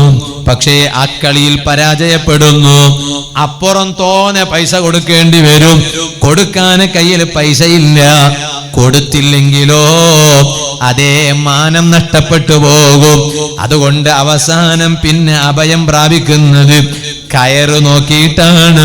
എന്നിട്ട് അതാ ആത്മഹത്യ ചെയ്യുന്നു. ഇന്നാ ലില്ലാഹി വ ഇന്നാ ഇലൈഹി റാജിഊൻ. ഇങ്ങനെ നമ്മുടെ സമുദായത്തിലെ മക്കള് ആത്മഹത്യ ചെയ്തുകൊണ്ടിരിക്കുന്ന കാലമാണ്. ഓ രക്ഷിതാക്കളെ, പടച്ച റബ്ബ് തന്ന കുട്ടികളോട് നമുക്ക് വലിയ കടപ്പാടില്ലയോ? ഇവിടെ വന്നപ്പോഴും ഞാൻ ഇന്ന് ഭക്ഷണം കഴിക്കാൻ ഒരു വീട്ടിൽ പോയി. അദ്ദേഹത്തിന്റെ മകന്റെ രണ്ടാമത്തെ കുട്ടി ജനിച്ചിട്ട് ഇന്നേക്ക് 1 വർഷം ആവുകയാണ്. ആ സന്തോഷത്തിൽ എനിക്ക് ഭക്ഷണം തരണമെന്ന് ആഗ്രഹിച്ചു എന്ന് പറഞ്ഞു. അല്ലാഹു ആ വീട്ടിലെ മക്കളെയും ഈ സദസ്സിലുള്ള മക്കളെയും ഇവിടെ മദ്രസയിൽ പഠിക്കുന്ന മക്കളെയും ഞങ്ങളെ സർവ്വ മക്കളെയും റബ്ബേ നീ ഞങ്ങളെ കൈപിടിച്ച് സ്വർഗത്തിൽ കൊണ്ടുപോകുന്ന മക്കളാക്കണം റഹ്മാനേ. ഓ ഉമ്മമാരെ, എത്ര ആളുകൾക്ക് അല്ലാഹു തആല കുട്ടികളെ കൊടുത്തില്ല. കല്യാണം കഴിഞ്ഞിട്ട് എത്ര കാലമായി, മക്കളാകാത്തവർ എത്ര പേരുണ്ട്. ഇവിടെ പോലും മക്കളാകാത്തവരില്ലേ? അല്ലാഹുവേ നീ അവർക്കെല്ലാം ഖൈറായ മക്കളെ കൊടുക്കണം റഹ്മാനേ. പക്ഷേ അല്ലാഹു തആല ഞങ്ങൾക്ക് മക്കളെ തന്നില്ലേ? ആ തന്ന മക്കളെ മര്യാദക്ക് ഒന്ന് കൊണ്ടു നടക്കാന് ബാപ്പക്ക് കഴിയില്ലെങ്കിൽ, ഉമ്മാക്ക് കഴിയില്ലെങ്കിൽ, ആ മക്കളെ തന്ന റബ്ബിനോട് ഈ ബാപ്പ കടപ്പാടുള്ളവനാകുമോ? ഈ ഉമ്മ കടപ്പാടുള്ളവളാകുമോ? അതുകൊണ്ടല്ലേ നിങ്ങളൊന്ന് ആലോചിച്ചു നോക്ക്. ചില ഉമ്മമാർക്കൊരു സ്വഭാവമുണ്ട്. എന്താ സ്വഭാവം? വീട് വൃത്തിയാക്കുന്ന സ്വഭാവം. അല്ലാഹു ഉമ്മമാർക്കൊക്കെ ബർക്കത്ത് ചെയ്യട്ടെ. ആ വീട് വൃത്തിയാക്കണ കൊണ്ടാണ് ഞങ്ങളെ വീട് അത്രയും ചന്തള്ളത്. അല്ലെങ്കിൽ ആ വീട് വൃത്തിയാക്കിയില്ല എന്ന് കണ്ടാല് ഞങ്ങളെ വീട് അത്ര നല്ല ഭംഗി ഉണ്ടാവുമോ? ഉണ്ടാവൂല. പക്ഷെ ഈ വീട് വൃത്തിയാക്കണ സമയത്ത് ഉമ്മമാർക്കൊരു സ്വഭാവമുണ്ട്. എവിടെയെങ്കിലും ഒരു മുസാഫിനെ കണ്ടാൽ മോനെ വിളിക്കും, ചെറിയോനെ വിളിക്കും. വിളിച്ചിട്ട് വെഞ്ഞവാ ആ മുസാബ് ഒന്ന് കൊണ്ടുപോയിട്ട് അപ്പുറം വെക്കുന്ന പറയും. ഓങ്ക് ഉദു വേണോ വേണ്ടി അതൊന്നുമില്ല. കാരണം ഉമ്മാന്റെ ധാരണ എന്ത്? ചെറിയ പുള്ള ഉദു ഇല്ലാതെ മുസാബ് എടുത്താൽ കുഴപ്പമൊന്നുമില്ല. അങ്ങനെ ആകരുത് ഉമ്മമാരെ. നന്നായി ശ്രദ്ധിക്കേണ്ട വിഷയമാണ്. ഒട്ടുമിക്ക വീടുകളിലും നടക്കുകയാണത്. ഞാനിപ്പോൾ ഈ അടുത്ത് എൻ്റെ ദർസിൽ പഠിക്കുന്ന മുത്താലിമീങ്ങൾക്ക് ക്ലാസ് എടുത്തു കൊടുക്കുമ്പോൾ കൂട്ടത്തിൽ ഒരു മുത്താലിം ചോദിച്ചു എന്നോട് ഈ വിഷയം. അത് ശരിയാണ്, കാരണം ചിലപ്പോൾ അവരുടെ വീട്ടിലുണ്ടാവും അത്. അപ്പൊ ഇങ്ങനെ ചോദിച്ചപ്പോഴാണ് എനിക്ക് തോന്നിയത് ഇതിങ്ങനെ വാതിൽ പറയണം. അപ്പൊ സ്ത്രീകൾക്ക് അത് മനസ്സിലാക്കാൻ കഴിയും, പഠിക്കാൻ കഴിയും. വീട് വൃത്തിയാക്കുന്ന സമയത്ത് അലമാരയിൽ മുസാഫ കണ്ടാൽ ചെറിയ കുട്ടിയെ വിളിക്കും. ചെറിയ കുട്ടിയെ, വീട്ടിലുള്ള കുട്ടിയെ വിളിക്കും. കുറച്ച് വലിപ്പമുള്ള കുട്ടികൾക്ക് പിന്നെ മദ്രസയിൽ പോയിണ്ടാവും, സ്കൂളിൽ പോയിണ്ടാവും. ഈ ചെറിയ കുട്ടീനെ വിളിച്ചിട്ട് പറയും, അവനെ ഇന്നെടുത്തിട്ട് ഈ മുസാഫം എടുത്തിട്ട് അപ്പുറം കൊണ്ടു വെക്കുന്ന പറയും. പാടില്ല. ആ കുട്ടിക്ക് ഉദുവില്ലല്ലോ. മാത്രമല്ല തമ്മീസാകാത്ത, വകതിരിവില്ലാത്ത ചെറിയ കുട്ടികളെ മുസാഫുമായിട്ട് സൗകര്യം ചെയ്തു കൊടുക്കാൻ പാടില്ല എന്നല്ലേ മഹാന്മാരായ പണ്ഡിതന്മാർ പറഞ്ഞത്. അതേ സമയത്ത് വകതിരിവ് എത്തിയ കുട്ടികളാണോ, തമ്മീസായ കുട്ടികളാണോ, ആ കുട്ടികൾ അവർക്ക് ഉളു ഇല്ലാതെ മുസാഫ് തൊടാം. എപ്പ തൊടാം? അവര് ഖുർആൻ പഠിക്കുന്നതിന് തൊടാം. അതുകൊണ്ട് തന്നെ മദ്രസയിലേക്ക് വരുമ്പോ ഞങ്ങളെ മക്കളാരെങ്കിലും ഉളു എടുത്തിട്ട് മദ്രസയിലേക്ക് പോകാറുണ്ടോ? ഒരിങ്ങനെ ഖുർആൻ പഠിക്കാൻ പോകല്ലേ? ഉളു എടുത്ത് പോകൽ സുന്നത്താണ്, പക്ഷേ വേണമെന്നില്ല. കാരണം അവൻ വകതിരിവ് എത്തിയ കുട്ടിയാണ്. ആ കുട്ടി പഠിക്കാൻ വേണ്ടി ഖുർആൻ തുറക്കുമ്പോൾ ആ പഠിക്കുന്നതിന് അവനക്ക് ഉളു എടുക്കേണ്ട ആവശ്യമില്ല. വകതിരിവ് എത്തിയ കുട്ടി, പ്രായപൂർത്തി എത്തിയ കുട്ടിയൊന്നുമല്ല. ആ പ്രായപൂർത്തി എത്തിയ ആള്, അയാൾക്ക് ഉളു ഇല്ലാതെ തൊടാൻ പറ്റൂല. അത് പഠിക്കാനാണെങ്കിലും ശരി, അയാൾ ഉളുവോടുകൂടെ തന്നെ തൊടണം. അപ്പൊ ചെറിയ കുട്ടികള്, ആ കുട്ടികളോട് മുസാഫിനെ സൗകര്യം ചെയ്തു കൊടുക്കുക. ഉളു ഇല്ലാതെ അവരെ കൊണ്ട് ഖുർആൻ എടുപ്പിക്കുക, മുസാഫ് എടുപ്പിക്കുക പാടില്ല. വീട് വൃത്തിയാക്കുന്ന സമയത്ത് അലമാരയിൽ മുസാഫ് കണ്ടാൽ ഉമ്മമാരോട് ഞാൻ പറയാണ്, ആ മുസാഫ് നിങ്ങൾ തന്നെ ഉളു എടുത്ത് അവിടുന്ന് കൊണ്ടുപോയി അപ്പുറം വെക്കണം. ചെറിയ കുട്ടികളോട് പറയാൻ പാടില്ല. ഇരിക്കട്ടെ, ഞാൻ ഇപ്പോൾ അതിലേക്ക് കടക്കുന്നില്ല. കാരണം അതുകൊണ്ടാണ് ചെറിയ ചെറിയ പിന്നെ കിതാബുകൾ ഒരിക്കലും ചെറിയ കുട്ടികൾ, വകതിരിവെത്താത്ത കുട്ടികളെ കയ്യിൽ കൊടുക്കാൻ പാടില്ല. എന്താ കാരണം? ഈ കുട്ടികൾക്ക് ഒരു സ്വഭാവം ഉണ്ട്. എന്താ സ്വഭാവം എന്നറിയോ? എന്താ സ്വഭാവം? ഒരു തൊള്ളക്കിടും. കിട്ടുന്നതെല്ലാം തൊള്ളക്കിടുന്ന കൂട്ടറാണ് ഈ മക്കള്, ചെറിയ മക്കള്. നിങ്ങൾ എന്തെല്ലാം ചെറുപ്പത്തിൽ തൊള്ളക്കിട്ടിട്ട് നിങ്ങൾക്ക് നിങ്ങൾ റബ്ബിനും അറിയാം. ഞാനും എന്തൊക്കെ ചെറുതുണ്ടാവുമ്പോ അതൊക്കെ അങ്ങനെ തന്നെയല്ലേ. കിട്ടിയതൊക്കെ എടുത്തിടും. അത് ചിലപ്പോ ഉമ്മാമാന്റെ ഗുളിക വെച്ചിട്ടുണ്ടാവും, പച്ച ഗുളിക. ഉദാഹരണം പറയാം, ഉമ്മാമാന്റെ ഒരു ഗുളിക ഉണ്ട്. ആ ഉമ്മാമാന്റെ ഗുളിക മേശപ്പുറത്ത് വെച്ചിട്ടുണ്ടാവും. ആ പച്ച ഗുളിക കണ്ടപ്പോ കുട്ടിക്ക് ഇതിങ്ങനെ, ചെറിയ കുട്ടിയല്ലേ, വകതിരിവെത്താത്ത കുട്ടിയല്ലേ, എന്ത് തിന്നണോ എന്ത് തിന്നണ്ടെന്ന് അറിയാത്ത കുട്ടിയാണ്. ഈ കുട്ടി ഈ പച്ച ഗുളിക കണ്ടപ്പോ കുട്ടിക്ക് ഭയങ്കര ആവേശമായി. അത് വേഗം എടുത്തിട്ട് തൊള്ളയിട്ട് പിന്നെ നോക്കുമ്പോൾ കുട്ടീൻ്റെ സൊഡിത്ര ബീങ്ങിയത് കാണുന്നു. നോക്കുമ്പോ എന്തോ കഴിക്കാൻ പാടില്ലാത്ത ഗുളിക, കഴിക്കാൻ പാടില്ലാത്ത പവറുള്ള ഗുളിക ഈ ചെറിയ കുട്ടിയുടെ വയറ്റിലങ്ങ് ആയിപ്പോയപ്പോ അതിന്റെ റിയാക്ഷൻ പറ്റിയതാണ്. നിങ്ങളൊന്ന് ആലോചിച്ച് നോക്ക്. അപ്പൊ കുട്ടിയുടെ സ്വഭാവമാണ് കിട്ടിയതൊക്കെ കുട്ടി തൊള്ളയിലിടും. അതുകൊണ്ടാണ് ഞങ്ങളുടെ നാട്ടിൽ ചില സ്ഥലങ്ങളിലൊക്കെ ഒരു സ്വഭാവം ഉണ്ട്. ഇവിടുത്തെ പെണ്ണുങ്ങന്മാർ അങ്ങനെ പറയുന്നു എന്ന് എനിക്കറിയില്ല കേട്ടോ. നിങ്ങൾക്ക് തന്നെ അറിയും, നിങ്ങളെ വീട്ടിൽ അങ്ങനെ പറയാറുണ്ടോ? ഞങ്ങളുടെ നാട്ടിലൊക്കെ പറയും. ചെറിയ കുട്ടികൾ കടലാസ് കീറിട്ടാല് ഉമ്മാമ്മമാർ പറയും, കടലാസ് കീറണ്ടളാ, നിന്റെ അബ്ബക്ക് കടാവിടൂ. ഉണ്ടെന്ന് തോന്നുന്നു. അപ്പൊ ചിരിച്ചു നിങ്ങളല്ലേ? അപ്പൊ ഉടലെല്ലാം ഉണ്ട് അല്ലേ? ഉമ്മാമ്മമാർ പറയും, ഓരോ പുള്ളിമാര് പേരമക്കള് കടലാസ് കീറിയാൽ അവരോട് പറയും, കടലാസ് കീറണ്ടലാ, അബ്ബക്ക് കടാവിടൂ. ഞാൻ ഇന്ന് വരെ ഒരു കിതാബിലും അങ്ങനെ കണ്ടിട്ടില്ല. ഏത് കടലാസ് കീറരുത് ശരിയാണ്. വെറുതെ കടലാസ് നമ്മൾ കീറാൻ പാടില്ലല്ലോ. വെറുതെ കടലാസ് കീറിയാൽ അത് ആവശ്യമില്ലാതെ കടലാസ് കീറാൻ പാടില്ല. അതിലിപ്പോൾ എന്തൊക്കെ എഴുതാൻ പറ്റും? കീറാൻ പാടില്ല ശരിയാണ്. പക്ഷെ കീറിയെങ്കിൽ ബാപ്പക്ക് കടാവൂ എന്ന് പറഞ്ഞാൽ ഞാൻ കണ്ടിട്ടില്ല എവിടെയും. പക്ഷെ പഴയ ആളുകൾ എന്തെങ്കിലും പറയുമ്പോൾ അതിലെന്തെങ്കിലും ഉണ്ടാവും. പക്ഷെ ഇതിലുണ്ടാവുമെന്ന് എനിക്കറിയില്ല കേട്ടോ.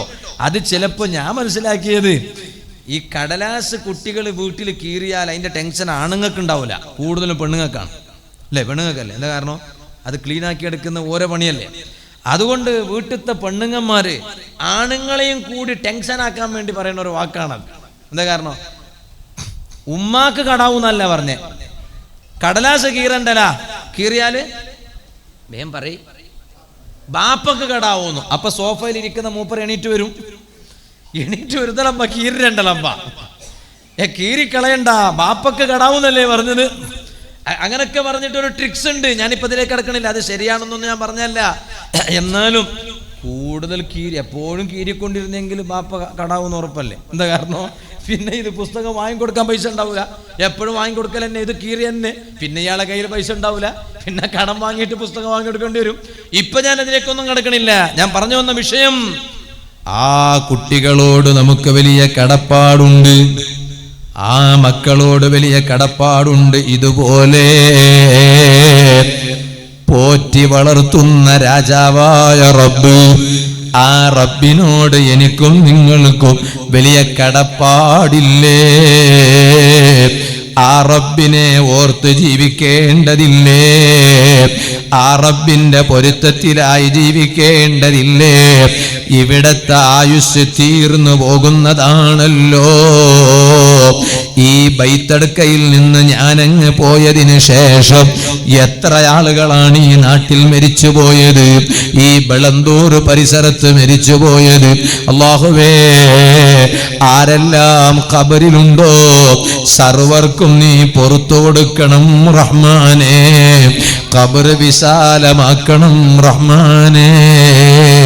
ഇതുപോലെ സുഹൃത്തുക്കളെ, നാളെ മലപ്പുറം ജില്ലയിലാണ് എനിക്ക് വാലെന്ന് പറഞ്ഞു, മറ്റന്നാള് തമിഴ്നാട്ടിലെ ചെന്നൈയിൽ വാലെന്ന് പറഞ്ഞു. പറയാൻ എളുപ്പമാണ്, വാല് പറയാൻ ജീവനോടെ ഞാൻ എവിടെ എത്തണോ വേണ്ടേ തീരുമാനിക്കുന്നത് നൗഫൽ സഖാഫിയല്ലല്ലോ, യജമാനനായ റബ്ബാണല്ലോ. ഇതുപോലെ നിങ്ങൾ ഏത് സമയത്ത് റബ്ബിന്റെ വിളിക്കുത്തരം ചെയ്യണം, തീരുമാനിക്കേണ്ടത് റബ്ബാണല്ലോ. മരണമുണ്ടെന്നത് ഉറപ്പാണല്ലോ. ഞങ്ങൾക്കിടയിൽ ഒരാളായി കൂടെ കഴിഞ്ഞിരുന്ന കൂറത്തതങ്ങൾ വിട പറഞ്ഞു പോയില്ലേ? അസുഖത്തെ തുടർന്ന് കിടന്നുവോ?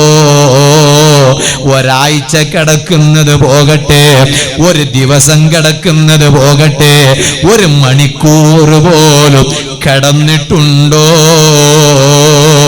ഇല്ല ഇല്ല. മരിക്കുന്നതിന് തലേന്ന് രാത്രി വഅദ് പറഞ്ഞിട്ടുണ്ട്, ദുആ ചെയ്തിട്ടുണ്ട്. പിറ്റേന്ന് മരിക്കുന്ന ദിവസം തന്നെ അതാ ഒരുങ്ങുകയാണ്, ഉള്ളാളത്തേക്ക് പോകാൻ ഒരുങ്ങുന്നു, ഡേറ്റ് കൊടുത്ത സ്ഥലങ്ങൾക്ക് പോകാൻ ഒരുങ്ങുന്നു. അപ്പോഴല്ലേ റബ്ബിന്റെ തീരുമാനം, ഇതുവരെ ദുആ ചെയ്തത് മതി, ഇതുവരെ ഓടി നടന്നത് മതി, ഇതുവരെ പ്രസംഗിച്ചത് മതി, ഇനി എന്റെ വിളിക്കുത്തരം ചെയ്തോളണം. പറഞ്ഞപ്പോ തങ്ങള് വേണ്ടാന്ന് വെച്ചില്ലല്ലോ. ആരെ വന്ന് വിളിച്ചാലും എത്ര വലിയ ആളെ വിളിച്ചാലും വിളിക്കുമ്പോഴേക്ക് ഉത്തരം ചെയ്യേണ്ടവരല്ലേ ഞാനും നിങ്ങളും. പക്ഷേ എങ്ങനെയെങ്കിലും ഉത്തരം ചെയ്താ പോരാ. ഇവിടെ എങ്ങനെ വേണമെങ്കിലും ജീവിച്ചേക്കാം. പക്ഷേ പടച്ച റബ്ബിന്റെ വിളിക്കുത്തരം ചെയ്യുമ്പോ ഒരു സ്വാലിഹായ മനുഷ്യനായി എനിക്കൊന്നും മരിക്കേണ്ടതില്ലേ? നിങ്ങൾക്കൊന്നും മരിക്കേണ്ടതില്ലേ? ആ മരണം എനിക്ക് വേണ്ടേ? ആ മരണം നിങ്ങൾക്ക് വേണ്ടേ? നല്ല റബ്ബ് ഇഷ്ടപ്പെട്ട ഒരാളായി മരിക്കണ്ടേ? ഓ കരളിന്റെ കഷ്ണങ്ങളായ ചെറുപ്പക്കാരെ, 5 നേരത്തെ ജമാഅത്തിൽ പള്ളിയിൽ വരുന്നവരല്ലേ നിങ്ങളും? നിങ്ങളെ എനിക്ക് നല്ലവണ്ണം പരിചയമുണ്ട്. ഞാൻ ബൈത്തടുക്കത്ത് സേവനം ചെയ്യുന്ന സമയത്ത് പള്ളി പരിസരത്ത് വീടുകൾ കുറവാണെങ്കിലും ഓട്ടോറിക്ഷയിൽ വന്ന് ബൈക്കിൽ വന്ന് സുബഹി ജമാഅത്തിന് പള്ളിയിൽ വന്ന ചെറുപ്പക്കാര് എനിക്ക് പരിചയമുണ്ടല്ലോ. ആ സുബഹി ജമാഅത്തിന് ശേഷം ഒരു 5-10 മിനിറ്റ് സാധുവായ ഞാൻ ക്ലാസ് എടുത്തു കൊടുക്കുമ്പോൾ ക്ലാസ് കേട്ടവരാണല്ലോ. നിങ്ങളോട് സ്നേഹത്തിന്റെ ഭാഷയിൽ പറയട്ടെ, 5 നേരത്തെ ജമാഅത്ത് നിസ്കാരം പള്ളിയിൽ വന്ന് നിസ്കരിച്ചോളണം കേട്ടോ. പടച്ച റബ്ബ് തന്ന ആയുസ് ഇസ്ലാമിനെ പറയിപ്പിച്ചിട്ട് മോശപ്പെടുത്തരുത്. ഹറാമ് ചെയ്തു പോകരുത്, ഹറാമ് കണ്ടുപോകരുത്, ഹറാമിൽ പെട്ടുപോകരുത്, ഒരു അനാചാരത്തിന്റെ പിന്നിലും പോകരുത്. ഈ ലോകത്തോട് വിട പറയുമ്പോ ഇദാ അഹബ്ബല്ലാഹു അബ്ദാ, അല്ലാഹു ഒരടിമയെ ഇഷ്ടപ്പെട്ടാൽ, ഹബീബായ അഷ്റഫുൽ ഖൽഖ് മുഹമ്മദുർ റസൂലുള്ളാഹി സ്വല്ലല്ലാഹു അലൈഹി വസല്ലം തങ്ങൾ പറഞ്ഞില്ലേ, അല്ലാഹു ഒരടിമയെ ഇഷ്ടപ്പെട്ടാൽ ഇസ്തഅമലഹു, ആ അടിമക്ക് മരിക്കുന്നതിന് മുമ്പായി അല്ലാഹു ഒരു നല്ല കാര്യം ചെയ്യാൻ അവസരം കൊടുക്കും. ആ നല്ല കാര്യം ചെയ്തിട്ട് മരിക്കാൻ അല്ലാഹു അവസരം കൊടുക്കും. റബ്ബേ, സാധുക്കളായ ഞങ്ങൾക്ക് നീ അതിന് ഭാഗ്യം നൽകണം റഹ്മാനേ. മരിക്കണതിന് മുമ്പ് ഒരു നല്ല കാര്യം ചെയ്തിട്ട് മരിക്കണം. അല്ലാഹു ഭാഗ്യം തരട്ടെ. ആഗ്രഹമുണ്ടോ നിങ്ങൾക്ക്? ഒന്ന് കൈപൊക്ക് നോക്കട്ടെ. ആഗ്രഹമുള്ളവരൊക്കെ ഒന്ന് കൈപൊക്ക്. ചില ആളുകൾ പൊക്കൂല. എന്താ കാരണം? അത് എന്നെ കൊണ്ട് നടക്കൂല എന്നറിയാം ഉസ്താദേ. ഞാൻ എപ്പോഴും ബടക്കന്നെ ആക്കിക്കൊണ്ടുള്ളേ, പിന്നെ ഒക്കെ ഞാൻ മരിക്കണ മുമ്പ് ഒരു നല്ലതാക്കിയിട്ട് മരിക്കണേ. അങ്ങനെ ചിന്തിക്കണ്ട. ഒരു ദുആ നടത്തുക എപ്പോഴും. ഏതാ ദുആ? അല്ലാഹുവേ, എനിക്ക് നീ ഒരു നല്ല മരണം താ അല്ലാന്ന് ദ്വാർക്കണം. അല്ലാഹു ഭാഗ്യം തരട്ടെ. ഞങ്ങൾ എല്ലാറ്റിനും ദ്വാർക്കും, എല്ലാറ്റിനും ദ്വാർക്കും. പക്ഷെ ഇങ്ങനൊരു ദുആ നമ്മൾ നടത്തുമോ? നമ്മൾ സ്വന്തം ഇരുന്നിട്ട് നമ്മൾ സ്വന്തത്തിന് വേണ്ടി നമ്മളൊന്ന് ദ്വാർക്കുമ്പോ ഇങ്ങനൊരു ദുആ. ഏത് ദുആ? ഏത് ദുആ? അല്ലാ, ഞങ്ങൾക്കൊരു നല്ല മരണം താ അല്ലാ, മീത്തത്തൻ ഹസന, ഒരു നല്ല മരണം താ അല്ലാന്ന് ഞങ്ങൾ ദ്വാർക്കാറുണ്ടോ? അല്ല, നിങ്ങൾ ദ്വാർക്കും. എന്നെ പോലത്തെ ആളുകളെ കുറിച്ചാ പറയണേ. സുബ്ഹാനല്ലാഹ്, വെള്ളിയാഴ്ച പള്ളിക്ക് വന്നാൽ ചില മനുഷ്യന്മാരെ ഇരുത്തം കാണുമ്പോൾ കണ്ടില്ലേ, ഓൻ്റെ ഭാര്യ വീട്ടിൽ ഉറങ്ങാൻ വിടുന്നില്ല, അതുകൊണ്ട് ഓൻ പള്ളിയിൽ വന്നിട്ട് ഉറങ്ങുന്നത്. ചില മനുഷ്യന്മാരെ ഇരുത്തം തന്നെ ഓനിങ്ങനെ നവൈത്തുൽ എഴുത്തിക്കാഫ അല്ല, നവൈത്തുൽ നൗമാന്നാവില്ല, വർക്കിന് നിയത്ത് വെച്ചിട്ട് ഓൻ ഇരിക്കുകയാണ്. വെള്ളിയാഴ്ച കാര്യമായിട്ട് വെള്ളിയാഴ്ച ജുമാക്ക് വരണം. ആഴ്ചക്കൊരുക്കോ കാര്യമായിട്ട് വെള്ളിയാഴ്ച ജുമാക്ക് വരണം. അല്ലെ, ജുമാ എന്നത് ആഴ്ചക്കൊരുക്കല്ലുള്ളത്. ഈ ആഴ്ചക്കൊരുക്കുള്ള ഈ ജുമാക്ക് ഓൻ വന്നപ്പോ ഓൻ എത്ര ശ്രദ്ധിച്ചിട്ട് വേണം മോനിങ്ങനെ കേൾക്കാൻ. അല്ലേ, ഒക്കല്ലേ? അല്ലത് തിരിയുന്നില്ല ഉസ്താദേ, തിരിയുന്നില്ല. നിനക്ക് മാത്രല്ല, ഈ ഇരിക്കണ ഒട്ടുമിക്ക ആൾക്കും തിരിയുന്നില്ല. പക്ഷെ ഓരെല്ലാം യസർത്തിലുണ്ടല്ലേ, നീ മാത്രം എന്തേ ഒരു ബോധമില്ലാത്തവനെ പോലെ? അത് പറ്റൂല. നല്ല ഉണർന്നിട്ട് ഉസ്താദിന്റെ ഖുതുബ കേൾക്കണം. തിരിയട്ടെ തിരിയാതിരിക്കട്ടെ, മനസ്സിലാക്കിയാ മതി. ഇത് പൈക്കളോട് പറയുന്നതല്ല, എന്നോട് തന്നെ പറയുന്നത് ചിന്തിച്ചാ മതി. അപ്പൊ പിന്നെ ഉറക്കം വരൂല. ഇതങ്ങനെയല്ല. എപ്പോഴെങ്കിലും ഒരിക്കൽ ചിലപ്പോൾ ഉറക്കം വരും, സ്വാഭാവികമാണ്. അവൻ വല്ലാതെ ക്ഷീണിച്ച് ഇന്നലെ രാത്രി ഉറങ്ങിയിട്ടില്ല. അപ്പോൾ പിന്നെ ജുമാക്ക് എത്തിയാൽ ഇബ്ലീസ് അങ്ങനെയാണല്ലോ. ഇബ്ലീസ് പിന്നെ നല്ലത് കേൾക്കാൻ വിടൂല, വേഗം ഉറക്കിക്കളയും. അപ്പോൾ ഓനങ്ങ് ഉറങ്ങണം. പക്ഷെ എല്ലാ വെള്ളിയാഴ്ചക്കും ഓൻ്റെതായ ഒരു സ്ഥലമുണ്ട്.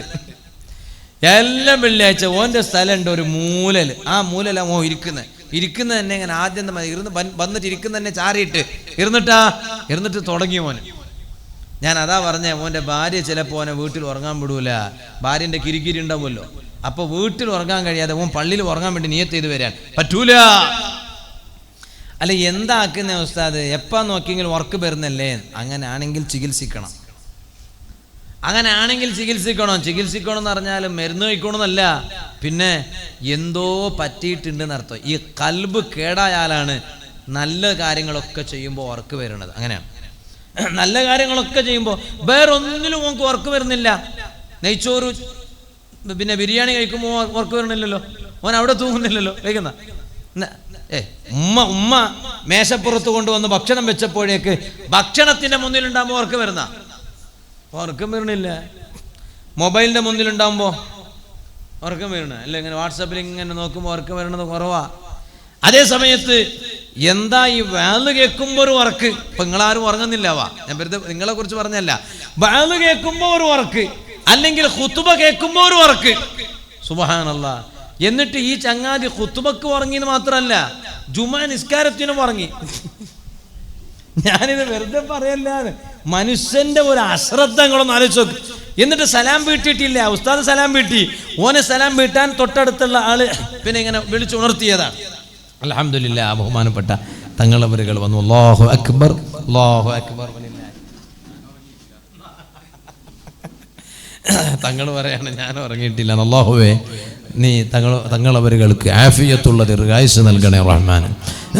അവരുടെയൊക്കെ നേതൃത്വം ദീർഘകാലം നീ ഞങ്ങൾക്ക് നിലനിർത്തണം റഹ്മാനെ. അപ്പൊ അങ്ങനെ ഞാൻ ചുരുക്കുകയാണ്. ഞാൻ പറഞ്ഞു വന്നത്, അങ്ങനെ ഏത് നല്ല കാര്യം ചെയ്യുമ്പോഴും ഉറക്കം അനുഭവപ്പെടുന്നുണ്ടോ? എന്നാൽ എവിടെയോ ഒരു തകരാറ് പറ്റിയിട്ടുണ്ടെന്ന് ചിന്തിക്കണം. എവിടെയോ ഒരു തകരാറ് പറ്റിയിട്ടുണ്ടെന്ന് ചിന്തിക്കണം. സുഹൃത്തുക്കളെ, നമുക്കൊരു നല്ല മരണം കിട്ടണം. അതാണ് ഞാൻ പറഞ്ഞത്. ബഹുമാനപ്പെട്ട തങ്ങളവരുകൾ വഫാത്തായില്ലേ, എന്തൊരു നല്ല മരണം. തലേന്ന് രാത്രി പോലും വാളു പറഞ്ഞിട്ടുണ്ട്, ദുആ ചെയ്തിട്ടുണ്ട്. പിറ്റേ ദിവസവും അതേ വാളു പറയാൻ ഒരുങ്ങി നിൽക്കുകയാണ്, പരിപാടിക്ക് പോകാൻ ഒരുങ്ങി നിൽക്കുകയാണ്. പോകുന്ന സമയത്ത് ഫീ സബീലില്ലാഹ്, അല്ലാഹുവിന്റെ വഴിയിലായി മഹാനവരികൾ വിട പറയുന്നു. ഇമാം ഹുജ്ജത്തുൽ ഇസ്ലാമി അബൂ ഹാമിദിൻ അൽ ഗസാലി റളിയല്ലാഹു അൻഹു, ഗസാലി ഇമാം വഫാത്താകുന്നത് എങ്ങനെയാണ്? ഒരു തിങ്കളാഴ്ച ദിവസമാണ്. അതുകൊണ്ടല്ലേ തിങ്കളാഴ്ച ദിവസം മരിക്കണമെന്ന് ആഗ്രഹിച്ച എത്ര മഹാന്മാരുണ്ട്. എത്രയോ മഹാന്മാര് തിങ്കളാഴ്ച ദിവസം വഫാത്തായിട്ടുണ്ട്. ഹുജ്ജത്തുൽ ഇസ്ലാമി അബൂ ഹാമിദിൻ അൽ ഗസാലി റളിയല്ലാഹു അൻഹു തിങ്കളാഴ്ച ദിവസം സുബ്ഹിയുടെ സമയമായപ്പോൾ സുബ്ഹി ബാങ്ക് വിളിച്ചു. മഹാനവരികൾ ഉളുവെടുക്കുകയാണ്. എന്നിട്ട് അതാ വസല്ല സുബ്ഹ, മഹാനവരികൾ സുബ്ഹി നിസ്കരിച്ചു. ആ നിസ്കാരമങ്ങ് കഴിഞ്ഞിട്ട് മഹാനവരികൾ അതാ കിടന്നു കൊടുത്തു. മർഹബാ, റൂഹ് പിടിക്കാൻ വന്ന മലക്ക്, ആ മലക്കിന് സ്വാഗതം എന്ന് പറഞ്ഞ് മലക്കിനെ സ്വാഗതം ചെയ്യുകയാണ്. നോക്കൂ നിങ്ങള്, മഹാനവരികൾ മരിക്കുന്നതിന് മുമ്പ് ഒരു നിസ്കാരവും നഷ്ടപ്പെട്ടിട്ടില്ല. സുബഹിയുടെ സമയം സുബഹി നിസ്കരിച്ചിട്ടാണ് മഹാനവരികൾ വഫാത്താകുന്നത്. സ്വാലിഹീങ്ങൾക്ക് അല്ലാഹു തആല നൽകുന്ന മരണം അതുപോലെയുള്ള മരണമാണ് കേട്ടോ. ഇതുപോലെ അതേ സാബിത്ത് ഇബ്നു ആമിർ റളിയല്ലാഹു അൻഹു മഗ്രിബ് നിസ്കാരത്തിന് പള്ളിയിൽ പോയി. ശാരീരികമായി തീരെ വയ്യ, എന്നാലും മക്കള് താങ്ങി പിടിച്ച് ബാപ്പാനെ പള്ളിയിൽ കൊണ്ടുപോയി മഗ്രിബ് ജമാഅത്തായി നിസ്കരിച്ചു. അവസാനത്തെ റക്അത്തിൽ അതേ രണ്ടാമത്തെ സുജൂദിൽ വെച്ച് സാബിത്ത് ഇബ്നു ആമിർ റളിയല്ലാഹു അൻഹു ലോകത്തോട് വിട പറഞ്ഞു പോയി. ഇതുപോലെ എത്ര നല്ല മരണം. അതാണ് ഞാൻ നേരത്തെ പറഞ്ഞത്. ഇദാ അഹബ്ബല്ലാഹു അബ്ദാ, അല്ലാഹു ഒരടിമയെ ഇഷ്ടപ്പെട്ടാൽ ഇസ്തഅമലഹു, ആ അടിമ മരിക്കുന്നതിന് തൊട്ട് മുമ്പ് ഒരു നല്ല കാര്യം ചെയ്യാൻ ആ അടിമക്ക് അല്ലാഹു തആല അവസരം കൊടുക്കും കേട്ടോ. ആ മരണം നമുക്ക് വേണോ എങ്കിൽ അല്ലാഹുവിനെ പേടിച്ച് ജീവിക്കണം, നല്ല തഖ്വയോടെ ജീവിക്കണം. യജമാനനായ റബ്ബ് തന്ന ഓരോ നിഅമത്ത്, ആ നിഅമത്ത് ഓർത്തുകൊണ്ട് ജീവിക്കണം. ആ റബ്ബിലേക്ക് ഖൽബ് തിരിച്ച് ജീവിക്കണം. എന്നാൽ ഇനി ഒന്നും കൂടി പറയട്ടെ, മഹാന്മാരായ ഔലിയാക്കള്, മഹാന്മാരായ സ്വാലിഹീങ്ങള്, ആ സ്വാലിഹീങ്ങൾക്ക് ജീവിതകാലത്ത് മാത്രമല്ല അവരുടെ വഫാത്തിന് ശേഷവും അവർക്ക് വലിയ ബഹുമാനമാണ് കേട്ടോ, അവർക്ക് വലിയ മഹത്വമാണ് കേട്ടോ. ബഹുമാനപ്പെട്ട തങ്ങളുപ്പാപ്പാന്റെ ഖബറിന്റെ അരികിൽ എത്ര ആളുകളാണ് സിയാറത്തിന് വരുന്നത്. സുബ്ഹാനല്ലാഹ്, എന്നും ആളുകളാണ് എന്നല്ലേ ഈ പരിസരത്തുള്ളവരൊക്കെ പറയുന്നത്. എപ്പോഴും ആളുകളാണ്. മഹാനവരികളെ സിയാറത്ത് ചെയ്യാൻ വലിയ ആവേശമാണ്. സുഹൃത്തുക്കളെ, നിങ്ങളൊന്ന് ആലോചിച്ച് നോക്ക്. മഹാനവരികൾ വഫാത്തായപ്പോ ബഹുമാനപ്പെട്ട തങ്ങളുപ്പാപ്പാന്റെ നാട് എട്ടിക്കുളത്താണ്. മഹാനവരികൾക്ക് അവിടെ അന്തിയുറങ്ങമായിരുന്നു. പക്ഷേ മഹാനവരികൾ താൻ നേതൃത്വം നൽകിയ നാട്, ആ പരിസരത്തെ വല്ലാതെ സ്നേഹിച്ചുപോയി. അതുകൊണ്ട് തന്നെ മഹാനവരികൾ നേരത്തെ തന്നെ പറഞ്ഞു വെച്ചു, ഞാൻ മരിച്ചാൽ എന്നെ നിങ്ങൾ കൂറത്ത് മറവ് ചെയ്യണം. ഇത് പറഞ്ഞത് കേട്ടപ്പോൾ എനിക്ക് ഓർമ്മയായത് ബഹുമാനപ്പെട്ട ബീബി നഫീസത്തുൽ മിസ്രിയ റളിയല്ലാഹു അൻഹ. ഉമ്മമാരെ, നഫീസ ബീബി റളിയല്ലാഹു അൻഹ മദീനയിൽ നിന്ന് വന്നതാണ് ഈജിപ്തിലേക്ക്. ആ നഫീസ ബീബി റളിയല്ലാഹു അൻഹ വഫാത്തായപ്പോ മഹദിയുടെ ജനാസ മദീനയിലോട്ട് കൊണ്ടുപോകാൻ ഭർത്താവ് തീരുമാനിച്ചു. പക്ഷേ ഈജിപ്തുകാരുടെ ആഗ്രഹമാണ്, നഫീസ ബീബി റളിയല്ലാഹു അൻഹയുടെ ബറക്കത്ത് ജീവിതകാലത്ത് ഞങ്ങൾ ബറക്കത്തെടുത്തിരുന്നു, അതുകൊണ്ട് വഫാത്തിന് ശേഷവും മഹദിയുടെ ബറക്കത്തെടുക്കണമെങ്കിൽ മഹദിയുടെ ഖബർ ഈജിപ്തിൽ തന്നെ വേണം. പക്ഷേ നഫീസ ബീബി റളിയല്ലാഹു അൻഹയുടെ ഭർത്താവിനോട് എത്ര പറഞ്ഞിട്ടും, മഹദിയുടെ ഭർത്താവിനോട് ഈജിപ്തുകാർ എത്ര പറഞ്ഞിട്ടും മഹാനവരുകൾ കേൾക്കുന്നില്ല. അവസാനം ഹബീബായ അഷ്റഫുൽ ഖൽഖ് സല്ലല്ലാഹു അലൈഹി വസല്ലം തങ്ങള് സ്വപ്നത്തിലൂടെ വന്ന് തങ്ങൾ ഇടപെടാണ്. മഹാന്മാർ ഇത് ഉദ്ധരിച്ചതാണ്, കിതാബിൽ രേഖപ്പെടുത്തിയതാണ്. തങ്ങൾ വന്നിട്ട് നഫീസ ബീബി റളിയല്ലാഹു അൻഹയുടെ ഭർത്താവിനോട് പറയാണ്, നിങ്ങൾ ഒരിക്കലും മഹദിയുടെ മയ്യത്ത് മദീനയിലോട്ട് കൊണ്ടുപോകരുത്. ഈജിപ്തുകാർ ആഗ്രഹിച്ചതുപോലെ അവിടെ തന്നെ മറവ് ചെയ്തോളണം. ജീവിതകാലത്ത് ബറക്കത്തെടുത്തതുപോലെ മഹദിയെ കൊണ്ട് വഫാത്തിന് ശേഷം ബറക്കത്തെടുത്തോട്ടെ. ഇന്നും നിങ്ങളൊന്ന് ആലോചിച്ചു നോക്കൂ.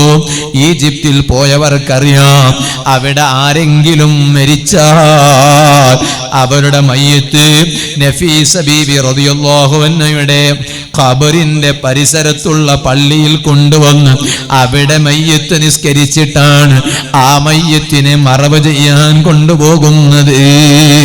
ബഹുമാനപ്പെട്ട തങ്ങളവരുകൾ കൂറ നാട്ടുകാരനല്ലെങ്കിലും, ജനിച്ചത് കൂറയിലല്ലെങ്കിലും ദീർഘകാലം 30-ലേറെ വർഷക്കാലം അഥവാ ഒരു പുരുഷായുസ് മുഴുവനും അവിടുത്തെ ആയുസിന്റെ പകുതി ഭാഗവും ഏറെ സമയങ്ങളും നേതൃത്വം നൽകിയതും ആയുസ് ചെലവഴിച്ചതും ഇവിടെയാണ്. അവിടുന്ന് ആഗ്രഹിച്ചു ഇവിടെ തന്നെ കിടക്കണോ.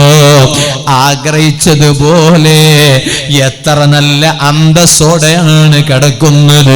ആരെങ്കിലും എന്തെങ്കിലും പറഞ്ഞാൽ സ്വാലിഹീങ്ങളുടെ ഖബറിനൊരു വിലയില്ലെന്ന് ഒരിക്കലും നിങ്ങൾ തെറ്റിദ്ധരിച്ചു പോകരുതേ. ചെറുപ്പക്കാരെ,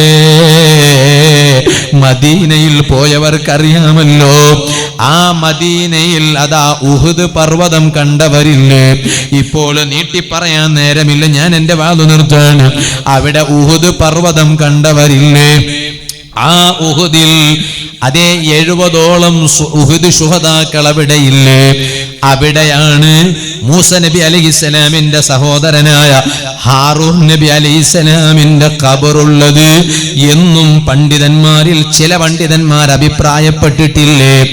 ആ ഉഹുദിലല്ലേ നബി സല്ലല്ലാഹു അലൈഹി വസല്ലമ തങ്ങളുടെ അതേ പിതൃ സഹോദരനായ ഹംസത്ത് ഇബ്നു അബ്ദുൽ മുത്തലിബ് റളിയല്ലാഹു അൻഹു മഹാനവരുകളുടെ ഖബറും സ്ഥിതി ചെയ്യുന്നത് അവിടെയല്ലേ? എന്നാൽ ആ ഖബറിന്റെ പരിസരത്തുള്ള മണ്ണിന് വലിയ ബഹുമാനമുണ്ടെന്ന് ഇബ്നു ഹജർ തങ്ങൾ പോലും അതേ കിതാബുൽ ജൗഹറുൽ മുനവ്വർ ഫീ സിയാറത്തിൽ ഖബറിൽ മുഅല്ലം ഹബീബായ തങ്ങളെ ഖബർ ശരീഫ് സല്ലല്ലാഹു അലൈഹി വസല്ലം സിയാറത്ത് ചെയ്യുന്ന വിഷയവുമായി ബന്ധപ്പെട്ട് മഹാനവരുകൾ സ്വന്തം ഒരു കിതാബ് രചിച്ചപ്പോൾ അത് വിശദീകരിക്കുമ്പോൾ പറഞ്ഞില്ലേ, ഹംസ റളിയല്ലാഹു അൻഹുവിന്റെ ഖബറിന്റെ പരിസരത്തുള്ള മണ്ണ് തലവേദനക്ക് വലിയ പരിഹാരമാണ് കേട്ടോ. തലവേദനക്ക് വലിയ പരിഹാരമാണ് കേട്ടോ. തലവേദനക്ക് വലിയ പരിഹാരമാണ് കേട്ടോ. പക്ഷേ അവിടത്തെ മണ്ണ്, ആ മണ്ണ് അവിടുന്ന് കൊണ്ടുവരാൻ പറ്റൂലേ? അത് പണ്ഡിതന്മാർക്കിടയിൽ വലിയ ചർച്ചയുള്ള വിഷയമാണ്. ഇപ്പോൾ ഞാൻ അതിലേക്ക് കടക്കുന്നില്ല. ഓരോ ഖബറിനും ഓരോ പ്രത്യേകതയാണ്. ഇതുപോലെ എത്ര മഹത്തുക്കളുടെ ഖബറാണ്.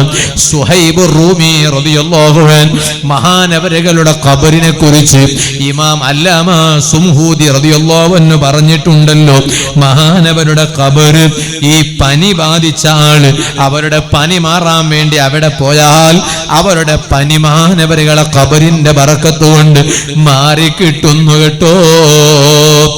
ഇതുപോലെ സ്വഹാബാക്കളിലെ പ്രഗൽഭരായ അബൂ അയ്യൂബ് അൽ അൻസാരി റളിയല്ലാഹു അൻഹു മഹാനവരുകളുടെ ഖബറിനെ കുറിച്ച് ഇമാം ഹാക്കിം റളിയല്ലാഹു അൻഹു മുസ്തദറക്കിൽ ഉദ്ധരിച്ചിട്ടുണ്ട്. അന്നത്തെ ആളുകൾ അവർക്ക് മഴ വേണ്ടി വന്നാൽ അവരെ പോയി മഴ തേടിയിരുന്നത് അബൂ അയ്യൂബ് അൽ അൻസാരി റളിയല്ലാഹു അൻഹുവിന്റെ ഖബറിന്റെ അരികിൽ വെച്ചാണ്. അവിടെ പോയി സിയാറത്ത് ചെയ്ത് ദുആ ചെയ്തപ്പോഴേക്ക് മഴ കിട്ടിപ്പോ. ഇങ്ങനെ എത്ര മഹത്തുക്കളുടെ ഖബറിനാണ് ഓരോ ബഹുമാനം പറയുന്നത്. ഇതുപോലെ ഹസൻ ഇബ്നു ഇബ്രാഹിം റളിയല്ലാഹു അൻഹു മഹാനവരുകൾ പറയാണ്, എനിക്ക് വല്ല സങ്കടമുണ്ടായാൽ ഞാൻ ലക്ഷ്യം വെക്കുന്നത് മൂസ ഇബ്നു ജഅഫർ റളിയല്ലാഹു അൻഹു മഹാനവരുകളുടെ ഖബറിനെയാണ്. അവിടെ പോയി മഹാനവരുകളെ തവസ്സുൽ ചെയ്ത് അല്ലാഹുവിനോട് ഞാൻ അങ്ങ് ദുആ ചെയ്താൽ ഇല്ലാ സഹലല്ലാഹു തആല ലി മാ ഉഹിബ്ബു, ഞാൻ എന്താണ് ആഗ്രഹിച്ചത് ആ ആഗ്രഹിച്ചത് അല്ലാഹു തആല എനിക്ക് എളുപ്പമാക്കി തരുന്നു. ആകയാൽ ഔലിയാക്കളുടെ ഖബർ, സ്വാലിഹീങ്ങളുടെ ഖബർ ഓരോ വിഷമങ്ങൾക്ക് പരിഹാരമാണെന്ന് പണ്ഡിതന്മാരെ രേഖപ്പെടുത്തുമ്പോ അവരാരും ഖുർആൻ അറിയാത്തവരല്ലല്ലോ, അവരാരും ഹദീസ് തിരിയാത്തവരല്ലല്ലോ. അതൊക്കെ തിരിഞ്ഞിട്ടല്ലേ അവരിത് പറയുന്നത്. അതുകൊണ്ട് എവിടെന്നെങ്കിലും ഒച്ചപ്പാടുകൾ കേട്ടാൽ അത്തരത്തിലുള്ള ചതിക്കുഴിയിലും നിങ്ങൾ ആരും പെട്ടുപോകരുത്. സാന്ദർഭികമായി ഞാനങ്ങ് ഓർമ്മപ്പെടുത്തി ഞാൻ എന്റെ ഇന്നത്തെ വാള് നിർത്തുന്നു. അർഹമുർ റഹീമീനായ റബ്ബേ, ഞങ്ങൾ നിന്റെ സാധുക്കളായ അടിമകളാണ്, ഇൽമു കുറഞ്ഞവരാണ്, തഖ്വ കുറഞ്ഞവരാണ്. ഞങ്ങൾക്ക് ഇൽമില്ല, തഖ്വയില്ല, ഒന്നുമില്ല. നിന്റെ മഹത്തുക്കളെല്ലാം വിട പറയുകയാണ്. അവർക്ക് ധാരാളം ഇബാദത്തുകൾ ഉണ്ടായി, പക്ഷേ ഞങ്ങൾക്ക് ആ ഇബാദത്തുകളൊന്നുമില്ലെങ്കിലും ഈ മഹാന്മാരെ ഞങ്ങൾ വല്ലാതെ സ്നേഹിക്കുന്നു. അവരെ സ്നേഹിച്ചുകൊണ്ട് ഞങ്ങളിതാ അവരെ പേരിലുള്ള സദസ്സിൽ ഒരുമിച്ചു കൂടുന്നു. അതിന്റെ ബറക്കത്ത് കൊണ്ട് സാധുക്കളായ ഞങ്ങൾക്ക് നല്ല ഈമാൻ വർദ്ധിപ്പിക്കണേ അല്ലാഹ്, തഖ്വ വർദ്ധിപ്പിക്കണേ അല്ലാഹ്. ചില മഹാന്മാര് വന്ന് അന്തിയുറങ്ങുന്ന സ്ഥലത്ത് നേരത്തെ തന്നെ മഹാന്മാർ അതിനെക്കുറിച്ച് അറിയിപ്പ് നൽകൂ. ചില നാടുകൾ നല്ല വെളിച്ചമുണ്ടാകുന്നതിനെ കുറിച്ച് നേരത്തെ തന്നെ മഹാന്മാര് വന്ന് അറിയിപ്പ് നൽകൂ. അങ്ങനെയല്ലേ സുലൈമാൻ നബി അലൈഹിസ്സലാം മഹാനവരികൾ നേരത്തെ സിയാറത്ത് ചെയ്ത ഒരു സ്ഥലം ഉണ്ട്. അത് മഹല്ല അൽ ഖബ്രി ശരീഫിൽ നബി സല്ലല്ലാഹു അലൈഹി വസല്ലം, നബി സല്ലല്ലാഹു അലൈഹി വസല്ലമ തങ്ങളുടെ മദീനയിലെ ഖബർ ശരീഫ് സ്ഥിതി ചെയ്യുന്ന സ്ഥലം. സുലൈമാൻ നബി അലൈഹിസ്സലാമിന്റെ കാലത്ത് അന്ന് നബി സല്ലല്ലാഹു അലൈഹി വസല്ലമ തങ്ങൾ അതേ ഇല്ലല്ലോ, അതുപോലെ ഖബർ ശരീഫ് ഇല്ലല്ലോ. പക്ഷേ അന്ന് ആ സ്ഥലം സന്ദർശിക്കാൻ സുലൈമാൻ നബി അലൈഹിസ്സലാം വന്നതായി പണ്ഡിതന്മാർ കിതാബിൽ പറയുന്നുണ്ട്. എന്നിട്ട് ആ സ്ഥലം സന്ദർശിച്ചിട്ട് സുലൈമാൻ നബി അലൈഹിസ്സലാം പറയുന്നു, വഅന്നഹു സയുഖ്ബറു, ഈ സ്ഥലത്താണ് ലോക നേതാവായ റഹ്മത്തുൽ ലിൽ ആലമീൻ മുഹമ്മദുർ റസൂലുള്ളാഹി സ്വല്ലല്ലാഹു അലൈഹി വസല്ലം തങ്ങൾ കടക്കാൻ പോകുന്നത്. അതുകൊണ്ടാണ് സയുഖ്ബറു, പിന്നീട് കടക്കാൻ പോകുന്ന സ്ഥലം ഇതാണെന്ന് സുലൈമാൻ നബി അലൈഹിസ്സലാം പറയാണ്. ഇതുപോലെ ധാരാളം മഹാന്മാര് അവർ വന്ന നാടുകളുടെ പരിസരം നല്ല വെളിച്ചം കിട്ടുമ്പോൾ നേരത്തെ പല ഔലിയാക്കളും സ്വാലിഹീങ്ങളും അതിന് സൂചനയായി പലരും പറയുക എന്നത് അത് പുതിയതല്ല, അത് വലിയ പരമ്പരയുള്ള കാര്യമാണ്. ഇത് ഞാൻ നിങ്ങളോട് ഓർമ്മപ്പെടുത്തി. അതുകൊണ്ട് മഹാന്മാരെ സ്നേഹിച്ച് മഹാന്മാരെ പിന്തുടർന്നു. പരിശുദ്ധ റബീഉൽ അവ്വൽ മാസം വരികയല്ലേ, ആ റബീഉൽ അവ്വൽ മാസത്തെ വരവേൽക്കാൻ നല്ല രൂപത്തിൽ ഒരുങ്ങണേ. തങ്ങളെ കണ്ടിട്ടില്ല ഞാനും നിങ്ങളും, തങ്ങളെ കൈപിടിച്ചിട്ടില്ല സല്ലല്ലാഹു അലൈഹി വസല്ലം. സുബ്ഹാനല്ലാഹ്, ഇത് പറയാൻ എനിക്ക് വല്ല അർഹതയുണ്ടോ? ഇത് പറയുമ്പോ ഞാനങ്ങ് പേടിക്കുകയാണ്. കേൾക്കാൻ നമുക്കുണ്ടോ വല്ല അഹ്ലിയത്തും? കേൾക്കാൻ നമുക്കുണ്ടോ വല്ല അർഹതയോ? അബൂ സഊദ് റളിയല്ലാഹു അൻഹു മഹാനവരികൾ പറഞ്ഞില്ലേ, എത്ര മഹാന്മാരാണ്, അതുണ്ടോ പറഞ്ഞാൽ തീരുക. ആ മഹാന്മാരൊക്കെ രേഖപ്പെടുത്തിയില്ലേ, അവരൊക്കെ പഠിപ്പിച്ചില്ലേ. ആ കൂട്ടത്തില് കണ്ടില്ലേ നിങ്ങൾ ബഹുമാനപ്പെട്ട സയ്യിദുനാ അബൂ സഊദ് റളിയല്ലാഹു അൻഹു മഹാനവരികൾ പറയാണ്, ലം യകുൻ ലീ ശൈഖുൻ ഇല്ല നബിയ സല്ലല്ലാഹു അലൈഹി വസല്ലം, എനിക്ക് ഹബീബായ സല്ലല്ലാഹു അലൈഹി വസല്ലം തങ്ങളല്ലാത്ത ഒരു ശൈഖുമില്ല. കണ്ടു കാണുന്ന ശൈഖിന്റെ പിന്നാലെ പോകണ്ട. ആത്മീയ ചികിത്സയുടെ പേരിൽ തട്ടിപ്പുകൾ വ്യാപകമാണ്. പലരുടെയും പണം കവർന്നെടുക്കുന്ന ആളുകളുണ്ട്. ഞങ്ങൾ നേരിട്ട് കണ്ട് മന്ത്രിപ്പിച്ച മഹാനല്ലേ ബഹുമാനപ്പെട്ട കൂറത്ത തങ്ങൾ, അല്ലാഹു ദർജ വർദ്ധിപ്പിക്കട്ടെ. ഒരു പണത്തിന്റെ ഡിമാൻഡും പറഞ്ഞിട്ടില്ല. ഈ സാധുവായ എനിക്ക് തന്നെ എത്രയോ മന്ത്രിച്ചു തന്നിട്ടുണ്ട്. എന്റെ ഭാര്യക്കും വെള്ളം മന്ത്രിച്ചു തന്നിട്ടുണ്ട്, എന്റെ ഉമ്മാക്കും വെള്ളം മന്ത്രിച്ചു തന്നിട്ടുണ്ട്, എന്റെ 4 മക്കൾക്കും വെള്ളം മന്ത്രിച്ചു തന്നിട്ടുണ്ട്.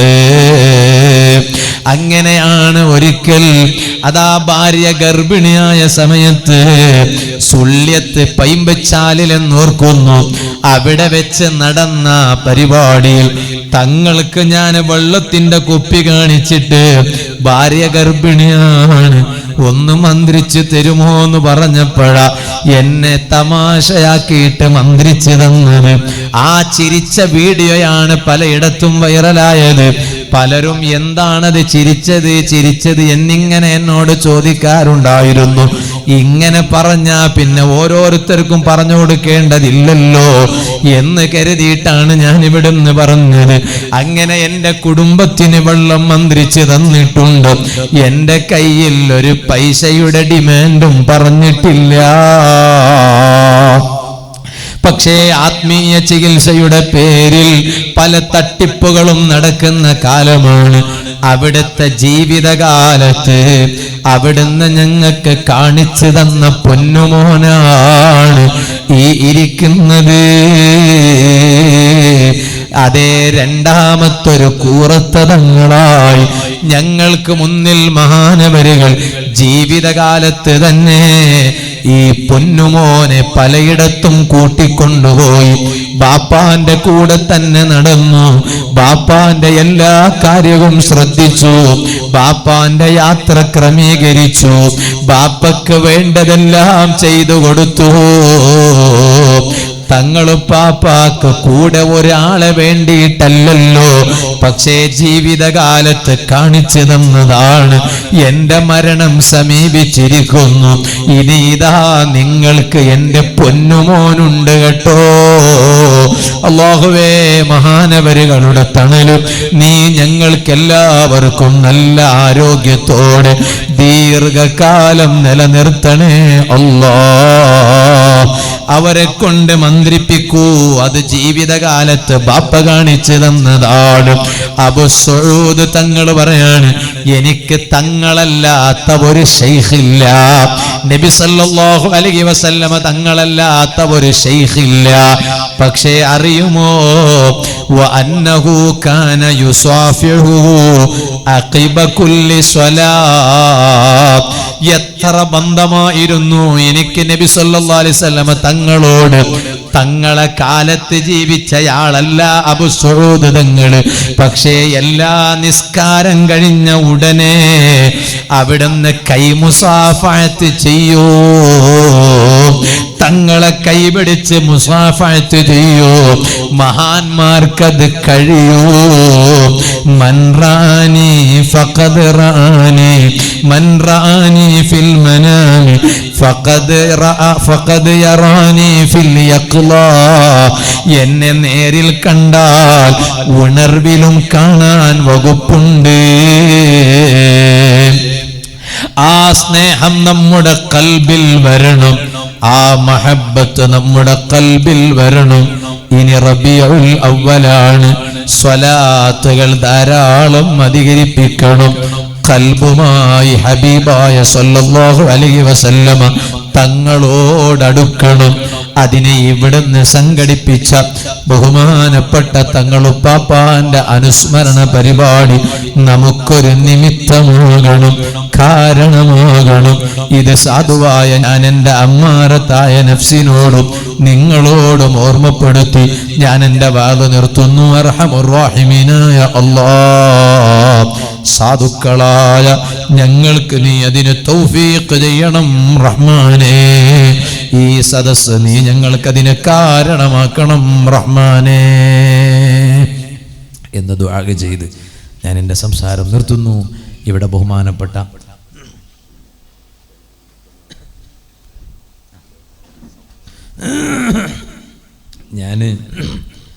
ബഹുമാനപ്പെട്ട സയ്യിദ് അബ്ദുറഹ്മാൻ മസ്ഊദ് തങ്ങളവരുകൾ ഇങ്ങോട്ട് വരുമ്പോൾ, ഞാനിങ്ങനെ വാദ് പറഞ്ഞുകൊണ്ടിരിക്കുമ്പോൾ തങ്ങളിങ്ങനെ വരുമ്പോൾ എനിക്ക് എന്താ ഫീൽ ചെയ്തതെന്നറിയോ? ഞങ്ങളൊക്കെ ബൈത്തടുക്കത്തും മറ്റും ഇങ്ങനെ പലയിടത്തും പ്രസംഗിക്കുമ്പോൾ ബഹുമാനപ്പെട്ട അവിടുത്തെ പ്രിയപ്പെട്ട പിതാവായ ഞങ്ങളുടെയൊക്കെ നേതൃത്വമായ ബഹുമാനപ്പെട്ട കൂറത്ത് തങ്ങളുപ്പാപ്പ വരുന്നൊരു രംഗമുണ്ടായിരുന്നു. ഞാൻ അതാ ഇപ്പോൾ ഓർത്തത്. ഞങ്ങളിങ്ങനെ വാദ് പറഞ്ഞുകൊണ്ടിരിക്കുന്നതിനിടയ്ക്ക് സദസ്സിൽ ആളുകളിങ്ങനെ പ്രതീക്ഷിക്കുകയാണ്, തങ്ങൾ വരുന്നു എന്ന് പ്രതീക്ഷിക്കുന്ന സമയത്ത് ബഹുമാനപ്പെട്ട കൂറത്ത് തങ്ങളുപ്പാപ്പ വരുന്ന ഒരു രംഗമുണ്ടായിരുന്നു. ആ രംഗം അതുപോലത്തൊരു രംഗമാണ്.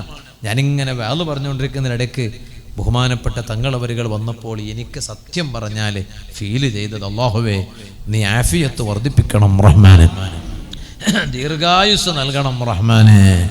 അങ്ങനെയാണ് മഹാന്മാരായ അഹ്ലു ബൈത്ത് എന്ന് പറഞ്ഞാൽ, ബാപ്പ മരിച്ചാൽ ആ സ്ഥാനത്ത് മോനുണ്ടാവും, മോൻ മരിച്ചാൽ അവരെ മോനുണ്ടാവും. ഇങ്ങനെ ഖിയാമത്ത് നാൾ വരെ അത് നിലനിൽക്കും.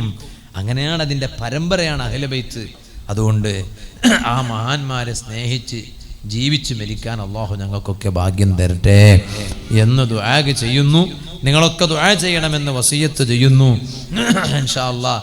അപ്പോൾ നമ്മളെ ഈ പരിസരം ഞാൻ നേരത്തെ പറഞ്ഞതുപോലെ ഇവിടെ അൽഹംദുലില്ലാ നല്ലൊരു തഖ്വ പള്ളി, നല്ലൊരു മദ്രസ, ഒരു കെട്ടിടം അങ്ങനെ ഉണ്ടല്ലോ. അപ്പോൾ നമ്മളെ കരീം ഹാജിയുടെയൊക്കെ നേതൃത്വത്തിൽ അവരുടെയൊക്കെ വലിയ സഹായം കൊണ്ട്, നല്ല മനസ്സുകൊണ്ട് അതങ്ങനെയാണ്. ആരെങ്കിലും ഒരാൾ മുന്നിട്ടിറങ്ങണം. ഒരു കിണറുണ്ട്. നബി സല്ലല്ലാഹു അലൈഹി വസല്ലം തങ്ങളെ കിണറുകളെ കുറിച്ച് പറയുന്ന കൂട്ടത്തിൽ അറിയപ്പെട്ട 7 കിണറുണ്ട്. കൂട്ടത്തിൽ ഒരു കിണറുണ്ട്. ആ കിണർ യഹൂദിയായ ഒരു മനുഷ്യന്റെ കിണറായിരുന്നു.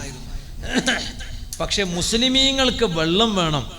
അപ്പൊ എന്ത് ചെയ്യണം? ആ കിണർ ആരെങ്കിലും ഒരാൾ വില പറഞ്ഞിട്ട് വാങ്ങണം. വാങ്ങിയിട്ട് ആ വെള്ളം മുസ്ലിമീങ്ങൾക്ക് കൊടുക്കണം, സ്വതക്കയായി ഉപയോഗിക്കാൻ കൊടുക്കണം. ആരുണ്ട് നിങ്ങളെ കൂട്ടത്തിൽ ആ കിണർ വാങ്ങാൻ എന്ന് നബി സല്ലല്ലാഹു അലൈഹി വസല്ലം തങ്ങൾ ചോദിച്ചപ്പോൾ കൂട്ടത്തിൽ എണീറ്റ് നിന്ന മഹാനാണ് സയ്യിദുനാ ഉസ്മാൻ ഇബ്നു അഫ്ഫാൻ. ഉസ്മാൻ ഇബ്നു അഫ്ഫാൻ റളിയല്ലാഹു അൻഹു എണീറ്റ് നിന്നിട്ട് പറഞ്ഞു, ഞാൻ വാങ്ങാം. പക്ഷെ ഈ യഹൂദിയായ മനുഷ്യൻ പറഞ്ഞു, ആ ഫുള്ള് ഞാൻ തരൂല, ഫുള്ള് ഞാൻ തരൂല എന്ന് പറഞ്ഞു. ഫുള്ള് ഞാൻ തരൂല എന്ന് പറഞ്ഞു. അതിൻ്റെ പകുതി ഞാൻ തന്നോളാന്ന് പറഞ്ഞു. അപ്പം ആയിക്കോട്ടെ, 12,000 വെള്ളി നാണയം കൊടുത്തിട്ട് പകുതി ഉസ്മാൻ ഇബ്നു അഫ്ഫാൻ തങ്ങൾ വാങ്ങി, പകുതി യഹൂദിയുടെയും. ഒരു ദിവസം മുസ്ലിമീങ്ങൾക്ക് ഉസ്മാൻ ഇബ്നു അഫ്ഫാൻ തങ്ങളുടെ വകയിലായിട്ട് ഒരു ദിവസം മുസ്ലിമീങ്ങൾക്ക് കുടിക്കാൻ, യഹൂദിയുടെ വകയിലായിട്ട് മറ്റൊരു ദിവസം യഹൂദികൾക്ക് കുടിക്കാൻ. അപ്പോൾ മുസ്ലിമീങ്ങൾ ഇന്ന് വെള്ളം എടുക്കുകയാണെങ്കിൽ നാളത്തെയും കൂടി കരുതിയെടുക്കുക. കാരണം ഇന്നത്തേക്കും നാളത്തേക്കും വേണം. നാളെ യഹൂദിയുടെ വിഹിതമാണ്, അത് യഹൂദികൾക്കാണ്. അവസാനം യഹൂദിക്ക് തോന്നി, അതങ്ങനെ തോന്നും, പല ഖൈറുണ്ടാവുമ്പോൾ അങ്ങനെ തോന്നല, ഒക്കെ അള്ളാഹു തോന്നിപ്പിക്കല്ലേ. യഹൂദിക്ക് തോന്നി ഇത് ശരിയാവൂല, ഇങ്ങനെ പകുതി പകുതി. അതുകൊണ്ട് ഞാൻ ഫുള്ള് തരാൻ തീരുമാനിച്ചു. നിങ്ങൾ ഫുള്ള് വാങ്ങുകയാണെങ്കിൽ ഞാൻ ഫുള്ള് തരാം. അപ്പം നേരത്തെ വാങ്ങിയതിനേക്കാളും കുറച്ചും കൂടി വില കുറഞ്ഞിട്ടാണ് രണ്ടാമത്തെ പകുതി കിട്ടിയത്. എത്രയാണെന്നറിയോ നിങ്ങൾക്ക്?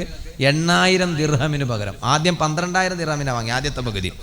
ഫുള്ളായിട്ട് ഉസ്മാൻ ഇബ്നു അഫ്ഫാൻ തങ്ങൾ വാങ്ങി. എന്നിട്ട് പറഞ്ഞു, ഇത് മുസ്ലിമീങ്ങൾക്ക് വെള്ളം കുടിക്കാൻ വേണ്ടി മുസ്ലിമീങ്ങൾക്ക് സ്വതക്കയാണ് എന്ന് പറഞ്ഞു. നമ്മളൊന്ന് ആലോചിച്ച് നോക്ക്. അപ്പം അതുകൊണ്ട് അങ്ങനെ ഓരോരുത്തരെ കൊണ്ട് അല്ലാഹു തആല പലതും സാധിപ്പിക്കും. ഞങ്ങളെ പ്രിയപ്പെട്ട കരീം ഹാജിയുടെ വകയിൽ അങ്ങനെ ഒരു അൽഹംദുലില്ലാ നല്ലൊരു പള്ളി ഉണ്ടായി, ഒരു മദ്രസയുണ്ടായി. ഇപ്പം അൽഹംദുലില്ലാ നല്ലൊരു കെട്ടിടത്തിൻ്റെ പണി ഇവിടെ നടക്കുകയാണ്. അള്ളാഹു ഇത് വേഗം പൂർത്തിയാക്കി തരട്ടെ, അള്ളാഹു വേഗം പൂർത്തിയാക്കി തരട്ടെ. എന്നിട്ട് ഇവിടെ നല്ലൊരു ദർസും കൂടി നടത്തണം എന്നൊരാഗ്രഹം കരീം ഹാജി പ്രകടിപ്പിച്ചിട്ടുണ്ട്. അപ്പം ഞാൻ ചോദിച്ചു, ഭക്ഷണം എവിടെയാന്ന് ചോദിച്ചു. ഭക്ഷണം ഇപ്പോൾ കരീം ഹാജിക്ക് ഒരു വിഷയമാണ്, ഭക്ഷണം കൊടുക്കാൻ. അതിനൊരു വിഷയമല്ലല്ലോ. അപ്പോൾ ഇൻഷാ അല്ലാഹ് അള്ളാഹു അതൊക്കെ സാധിപ്പിച്ചു തരട്ടെ. ബഹുമാനപ്പെട്ട കുമ്പോള് തങ്ങളും പാപ്പ ഇതൊരു മർക്കസാക്കണം എന്ന് പറഞ്ഞു. അള്ളാഹുക്കെ തൗഫീഖ് ചെയ്യട്ടെ. അപ്പം ഇൻഷാ അല്ലാഹ് അപ്പം ഇവിടെ നല്ലൊരു വെളിച്ചം വന്നു. അപ്പം ഞാൻ നിർത്തുകയാണ്. അപ്പം ഇന്ന് ഞങ്ങൾ ആ കെട്ടിടത്തിൽ വെച്ച് ബഹുമാനപ്പെട്ട തങ്ങളവരുടെ നേതൃത്വത്തിൽ അവിടുത്തെ വന്യ പിതാവായ ഞങ്ങളുടെയൊക്കെ നേതൃത്വമായ ബഹുമാനപ്പെട്ട ഖുറുത്തു സാദാത്ത് തങ്ങളുസ്താദിൻ്റെ അനുസ്മരണ പരിപാടിയിലാണ് ഉള്ളത്. അള്ളാഹു മഹാനരുടെ മദത് ഞങ്ങൾക്കൊക്കെ അള്ളാഹു തരട്ടെ. ഈ പരിപാടിക്ക് നല്ല ചെലവ് വരും. സ്ത്രീകളുടെ ഭാഗത്ത് ഒരുപാട് ഉമ്മമാർ, സഹോദരിമാർ, സുബ്ഹാന ജല്ല, ഞാനുള്ള സമയത്തൊന്നും ഇത്രയൊന്നും പെണ്ണുങ്ങൊന്നുമില്ലല്ലോ ഈ ഭാഗത്ത് എന്ന് ഞാനിങ്ങനെ ആലോചിക്കുകയാണ്. അത്രമാത്രം സ്ത്രീകൾ അൽഹംദുലില്ലാ ഇവിടെ 2 കെട്ടിടത്തിലുമായിട്ട് സ്ത്രീകൾ ഇങ്ങനെ ഇരിക്കുകയാണ്. അള്ളാഹുവേ നീ ആ ഉമ്മമാർക്ക്, സഹോദരിമാർക്ക് ബർക്കത്ത് ചെയ്യണേ റഹ്മാനെ. ഞാൻ ഒരുപാട് ഭക്ഷണം കഴിച്ചിട്ടുണ്ട്, അവരെ കൈകൊണ്ടുണ്ടാക്കിയ ഭക്ഷണം. അന്ന് നല്ല രസമായിരുന്നു. അന്ന് ഒഴിവ് കിട്ടിയാൽ മെല്ലെ ഞാൻ വിളിച്ചു ചോദിക്കും, തങ്ങൾ ഫ്രീ ആണോ ചോദിക്കും. അപ്പോൾ തങ്ങൾ ഫ്രീ ആണെന്ന് പറഞ്ഞാൽ ഞാൻ വേഗം തങ്ങളുടെ അടുത്തേക്ക് പോകും. എന്നിട്ട് അവിടെ ഇങ്ങനെ ഇരുന്നിട്ട് കുറേ സംസാരിക്കും, പലതും പറയും, ഒരുപാട് ഉപദേശിക്കും. അതുകൊണ്ട് ബൈത്തടുക്കത്ത് നിൽക്കുമ്പോഴും തങ്ങളോട് ആദ്യം പോയി സംസാരിച്ചിട്ട് വന്ന് നിന്നതാ. അവിടുന്ന് പോകുമ്പോഴും തങ്ങളെ പോയി കണ്ട് സംസാരിച്ചിട്ടാണ് പോയത്. അന്ന് ഞങ്ങൾക്ക് ഒരുപാട് സഹായിച്ചിട്ടുണ്ട്. ബൈത്തടുക്കക്കാരെ ഒരിക്കലും മറക്കാൻ പറ്റൂല. കാരണം എനിക്കും എൻ്റെ മുത്തഅല്ലിമീങ്ങൾക്ക് ധാരാളം സൗകര്യം ചെയ്തു തന്ന്, ഭക്ഷണം ഒരുക്കി തന്ന്, 1 വർഷക്കാലം ദർസ് നടത്താൻ എനിക്ക് അവസരം തന്ന ബൈത്തടുക്കക്കാർ ഇപ്പോഴും മൂടബിദ്രയിൽ എന്ത് പരിപാടി ഉണ്ടെങ്കിലും ഈ ഭാഗത്തുനിന്ന് ഒരു ബസ് വരും. എന്ത് പരിപാടി ഉണ്ടെങ്കിലും വരും. വരാത്ത ആളുകളുണ്ട്, അവരടുത്ത പരിപാടിക്ക് ആ ബസ്സിൽ ഒന്ന് സീറ്റ് ഉറപ്പിക്കണമെന്ന് സാന്ദർഭികമായി ഓർമ്മപ്പെടുത്തുകയാണ്. ഞങ്ങൾ അബുക്കറിച്ച പാവം, അവരൊക്കെ വയ്യാത്ത ആളുകളാണ്. ഞങ്ങളൊക്കെ ഉള്ള സമയത്ത് ഇങ്ങനെ മത്സ്യത്തിൻ്റെ വണ്ടി നേരെ മുന്നിൽ കൊണ്ടുവന്ന് വെക്കും. ഫ്രൂട്ട്സിന്റെ വണ്ടി നേരെ നമ്മളെ പള്ളിന്റെ പിന്നെ മുറ്റത്ത് കൊണ്ടുവന്ന് നിർത്തിയിട്ട് കുട്ടികൾക്ക് വേണ്ടത് എടുത്തോട്ടെ എന്ന് പറഞ്ഞിട്ട് അങ്ങനെയൊക്കെ ആയിരുന്നു. അല്ലാഹുവേ നീ അവർക്ക് ഷിഫ നൽകണേ റഹ്മാനെ, ആഫിയത്ത് നൽകണേ റഹ്മാനെ.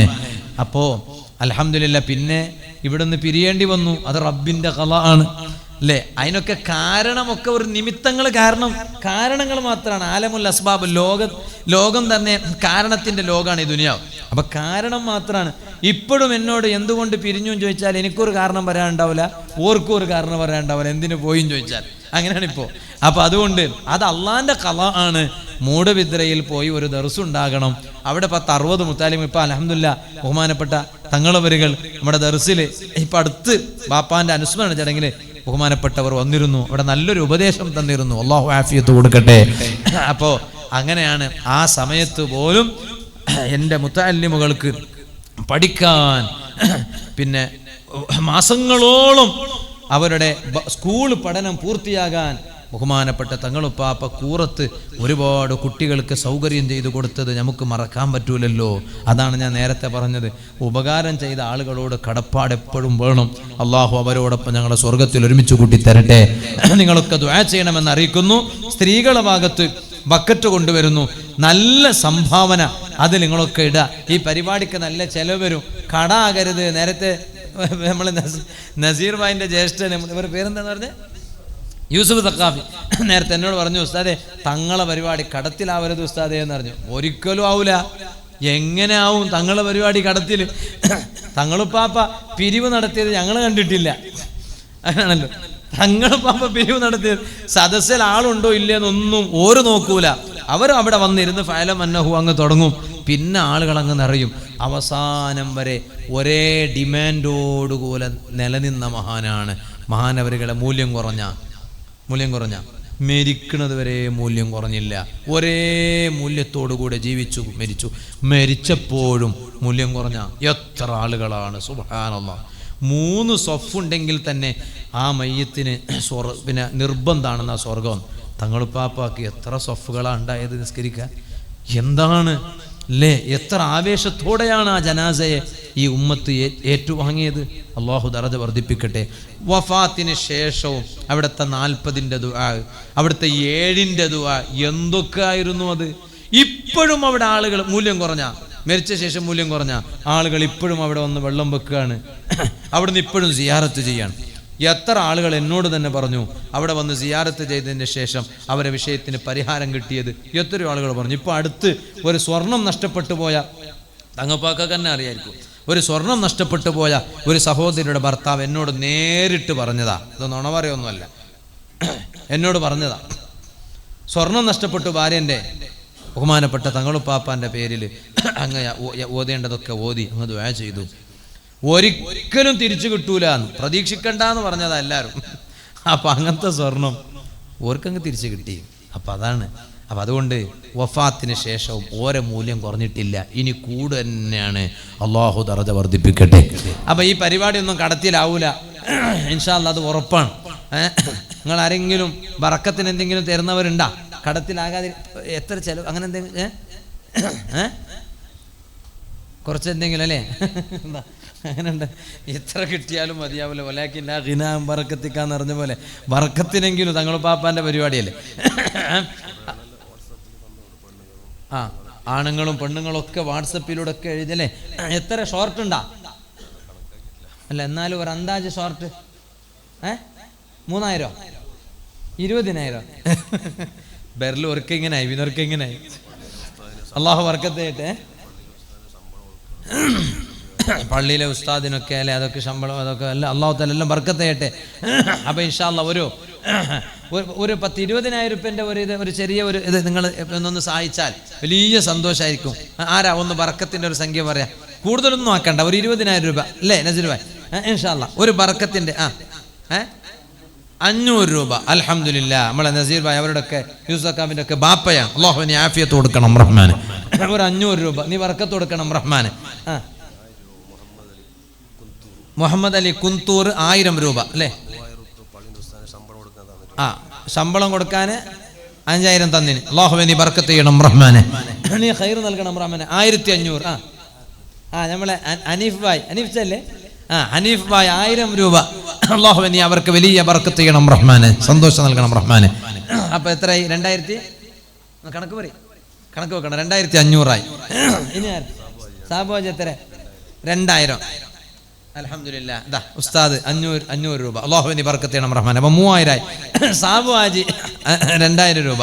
അപ്പൊ 5000. അല്ലാഹുവേ നീ ബർക്കത്ത് ചെയ്യണം റഹ്മാനെ, അവർക്ക് വലിയ സന്തോഷം കൊടുക്കണം റഹ്മാനെ, ഇസ്സത്ത് കൊടുക്കണം റഹ്മാൻ. അപ്പൊ 5000 ആയി. ഇനി ആര്? മാമുച്ച എത്ര?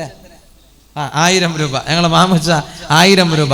അപ്പൊ 6000. നീ ബർക്കത്ത് ചെയ്യണേ അല്ലാഹ്, ഖൈർ നൽകണേ അല്ലാഹ്, സന്തോഷം നൽകണേ അല്ലാഹ്. ഇനി ആര്? ബിസ്മില്ലാ. ഒരു 6000 ആയി. വേഗം ഇനി ഒരു 14 ആയാലും 20 വർത്തിയാവും. സമയം പിന്നെ നഷ്ടപ്പെടുത്തണ്ട. അറിയണ്ട. 1000 ഒരു 2000 പറഞ്ഞിട്ട് വേഗം ചെറുതങ്ങ് പറഞ്ഞു തീർക്ക. റജ്ജു എത്ര? 1000 രൂപ. അൽഹംദുലില്ലാ. അല്ലേ മക്കളെല്ലാം ഇല്ലേ? എത്ര മക്കള്? അരേ വണ്ടി കാണിക്കണ്ട. അല്ലാഹുവേ നീ നല്ല സ്വാലിഹീങ്ങളാക്കണേ റഹ്മാൻ. ഒരു കുട്ടിക്ക് ചെറിയ പ്രയാസം, അല്ലാഹുവേ നീ പരിപൂർണ്ണ ശിഫ നൽകണം റഹ്മാനെ, ആഫിയത്ത് കൊടുക്കണം റഹ്മാനെ. അപ്പൊ 7 ആയി. മൂപ്പരാണ് നമ്മളെ നസീർ ഭായിന്റെ കാക്ക. 1000 രൂപ. നിങ്ങൾക്കൊരു പുള്ളിയാവണോ അല്ലെ? ഓർക്ക് ഇൻഷാ അല്ലാഹ് തങ്ങൾ ദുആ ചെയ്യും ഇൻഷാ അല്ലാഹ്. അല്ലാഹുവേ നീ നല്ല ഖൈറായ മക്കളെ നസീർ അവർക്കും അവരെ ഭാര്യക്കും നീ നൽകണേ റഹ്മാനെ, അതിന് സ്വതക്ക കാരണാക്കണേ റഹ്മാൻ. അപ്പൊ 8000 രൂപയായി. ഇനി 2000 ആരെങ്കിലും പോരോ? അപ്പൊ 10000 പൂർത്തിയാവും. സാബുവാജി ഏറ്റ പൈസ 2000 രൂപ തന്നു. അല്ലാഹുവേ നീ ബർക്കത്ത് ചെയ്യണം റഹ്മാനെ. അപ്പൊ 8000 രൂപയായി. 8000 രൂപ. ഒരു 2000 ആരെങ്കിലും പറയോ? അപ്പൊ ഒരു 10000 പൂർത്തിയാവും. വേഗം പറയണം, സമയം കളയണ്ട. ആരെങ്കിലും ഉണ്ടോ? ബിസ്മില്ലാ. നമ്മളെ മിസ്ബാഹിന്റെ ജ്യേഷ്ഠനാണ്. അല്ലാഹുവേ നീ ബർക്കത്ത് ചെയ്യണം റഹ്മാനെ. അപ്പൊ 8500 രൂപയായി. ഇനി ആരാ? ഒരു 500 ഒരു 1000 വേഗം ഉണ്ടെങ്കിൽ കയ്യിൽ കൊണ്ടുവരാ, അല്ലെങ്കിൽ ബിസ്മില്ലാ എന്ന് പറഞ്ഞു തീർക്ക, പിന്നെ കൊടുത്താലും മതി. ആരെങ്കിലും ഉണ്ടാ? ഉണ്ടാ? ഒരു 500 ഒരു 1000 ആരെങ്കിലും ഉണ്ടോ? ഉണ്ടാ? നമ്മളെ കരീമാജി, നമ്മളെ ഇന്നത്തെ ശീരണിക്കുള്ള അരി ഫുള്ള് ഞങ്ങളെ കരീമാജിയാണ്. അതിനുള്ള ഇറച്ചി നമ്മളെ നസീർ ഭായും ഓരോ ഫാമിലിയുമാണ് ദേവസ്യ. അല്ലാഹുവേ നീ 2 കുടുംബത്തിനും ബർക്കത്ത് ചെയ്യണം റഹ്മാനെ, ഖൈർ നൽകണം റഹ്മാനെ, സന്തോഷം ഏറ്റി കൊടുക്കണം റഹ്മാൻ. അപ്പൊ 8500 ആയി അല്ലേ? ഒന്ന് വേഗം പറയും, വേഗം തീർക്ക്. ഒക്കെ ജോലിക്ക് പോകുന്ന ആളുകളാ. ഒരു 500 രൂപ ഇൻഷാ അല്ലാഹ്. ബിസ്മില്ലാ. തങ്ങളെ നാട്ടിലേക്ക് പോവാണ്. അപ്പൊ അതുകൊണ്ട് ബിസ്മില്ലാ. ഉണ്ട്? ആരെങ്കിലും ഉണ്ടാ? ഒരു 500 ആരെങ്കിലും? ആരെ? ഇബ്രാഹിം ആചാര്. പള്ളത്താർ ഇബ്രാഹിം ഹാജി 500 രൂപ അല്ലെ? അല്ലാഹുവേ നീ ബർക്കത്ത് ചെയ്യണം റഹ്മാനെ. അപ്പൊ എത്രയായി? 9000 ആയി. ഉമ്മ ഉപ്പാക്ക ആഫിയത്തിന് വേണ്ടി സുലൈമച്ച മരിച്ച ഉമ്മ ഉപ്പാക്ക അല്ലേ? മരണപ്പെട്ടു പോയ മാതാപിതാക്കൾക്ക് വേണ്ടി എവിടുത്തെ സുലൈമച്ച? സുല്ലിമജൽ സുലൈച്ച 3000 രൂപ. അല്ലാഹുവേ നീ ആ മാതാപിതാക്കൾക്ക് സ്വർഗം കൊടുക്കണം റഹ്മാനെ, അവരെ ഖബർ വിശാലമാക്കണം റഹ്മാനെ. അപ്പൊ എത്രയായി? എല്ലാത്തിനും സഹായിക്കുന്നു. അല്ലാഹുവേ നീ ധാരാളം നിഅമത്ത് ഏറ്റി കൊടുക്കണം റഹ്മാനെ. ഏതിന്റെ? നമ്മളെ ഈ സംരംഭത്തിന്റെ വൈസ് പ്രസിഡന്റാണ്. അല്ലാഹുവേ നീ ബർക്കത്ത് ചെയ്യണം റഹ്മാനെ. അപ്പൊ എത്രയായി സർ? 10 അല്ല 3000 ആണ്. 13 ആയി. 13 ആയി. നസീർ ദേവസ്യ പ്രസിഡന്റാണ്. അല്ലാഹുവേ നീ ബർക്കത്ത് ചെയ്യണം. 13 ആയി. ഇന്നൊരു 7000 പൂർത്തിയാക്കിയാൽ 20 ആയി. ബിസ്മില്ലാ. ആരെങ്കിലും ഉണ്ടോ? ഒരു 1000 പറയുന്ന ആളുകൾ വേഗം പറയാം. ബിസ്മില്ലാ. നല്ല നിയത്തോട് ഒരു 1000 രൂപ ഉണ്ടെങ്കിൽ ഇപ്പൊ തരിക, അല്ലെങ്കിൽ പിന്നെ കൊടുക്കുക. ഉണ്ട്? ആരെങ്കിലും ഉണ്ടാ? ഹനീഫ് ഖത്തറിലെ?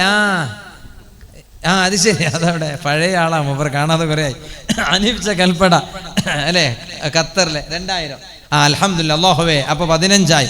നീ നല്ല ബർക്കത്ത് ചെയ്യണം റഹ്മാനെ, ഖൈർ നൽകണം റഹ്മാനെ.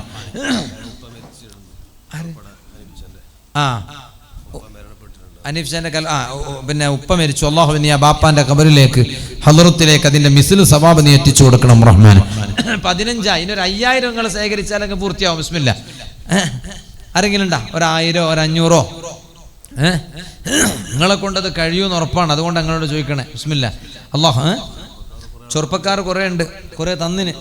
അള്ളാഹു അവർക്കൊക്കെ വലിയ ബർക്കത്ത് ചെയ്യട്ടെ. എന്നാലും ഈ സദസ്സിന്ന് അവർ 500 ഏറ്റെടുക്കും. ഒരു വീണ്ടും ചോദിക്കുമ്പോൾ എന്തെങ്കിലും ഞങ്ങളെ പഴയ ഉസ്താദല്ലേ, എപ്പോഴും ചോദിക്കാണ്ടാവില്ലല്ലോ മൂപ്പർ, എപ്പോഴെങ്കിലും അല്ലേ എന്ന് കരുതിയിട്ട് ആരെങ്കിലും ഉണ്ട് അങ്ങനെ പറയണേ? ഒരു 500 ഉണ്ട്, ആരെങ്കിലും ഉണ്ടാ? ഇല്ലെങ്കിൽ പിന്നെ എല്ലാം ഭർത്തിയാക്കാൻ കരീമാജി ഉള്ളതുകൊണ്ട് പിന്നെ പേടിയില്ല. അള്ളാഹു വലിയ ബർക്കത്ത് ചെയ്യണം റഹ്മാൻ, വലിയ സന്തോഷം നൽകണം റഹ്മാൻ. നമ്മൾ എന്തു പറഞ്ഞാലും മൂപ്പറങ്ങേറ്റു. അന്ന് നമ്മൾ ഇവിടെ നമ്മളെ സംഘ കുടുംബത്തിന് ഒരു ഓഫീസിന് വേണ്ടി ഒരു സ്ഥലം ചോദിച്ചിരുന്നു ബൈത്തർക്കത്ത് വാദിന്. സംഘാടകർ എന്നോട് പറഞ്ഞു സ്ഥലം വാങ്ങണോ. നോക്കുമ്പോൾ കരീമാജി എന്നോട് പറഞ്ഞു ഉസ്താദെ സ്ഥലം ഞാൻ കൊടുക്കാമെന്ന് പറഞ്ഞു. അതിലെന്തെങ്കിലും ആയിന കരീമാജി? എന്തോ ആയിട്ടില്ലെന്ന് പറഞ്ഞു. ഇൻഷാ അല്ലാ. അപ്പോൾ 15 ആരെങ്കിലും ഉണ്ടോ? ഇനി 1000 2000 തരാൻ പറ്റിയവർ ആരെങ്കിലും ഉണ്ടോ? ഇൻഷാ അല്ലാ. ഇല്ലേ? ചോദിച്ചാൽ മതിയല്ലേ? മതി ഇൻഷാ അല്ലാ. തങ്ങൾക്കും പോകാനുള്ളതുകൊണ്ട്. അപ്പോൾ കുറേ നേരമായല്ലോ. അല്ലാഹു തആല നിങ്ങൾക്കൊക്കെ ബർക്കത്ത് ചെയ്യട്ടെ. നിങ്ങളൊക്കെ ദുആ ചെയ്യണമെന്ന് വസിയത്ത് ചെയ്ത് പോകുന്ന എല്ലാ സദസ്സിലും ഓർമ്മ വെച്ച് നിങ്ങൾക്ക് വേണ്ടി ദുആ ചെയ്യുമെന്ന് പറഞ്ഞ് വാഖിറു ദഅ്വാനാ. മാമുച്ചാൻ്റെ പെങ്ങളെ ഭർത്താവാ? അളിയാക്ക മർദള, എന്താ പേര് പറ? മർദള അഷ്റഫ് അല്ലേ? 1000 രൂപ. അപ്പോൾ 16 അല്ലാഹുവേ നീ അവർക്ക് ബർക്കത്ത് ചെയ്യണം റഹ്മാനെ, സന്തോഷം നൽകണം റഹ്മാനെ. എല്ലാവരും ദുആ ചെയ്യണമെന്ന് വസിയത്ത് ചെയ്യുന്നു. അസ്സലാമു അലൈക്കും വറഹ്മത്തുള്ളാഹി വബറകാതുഹു.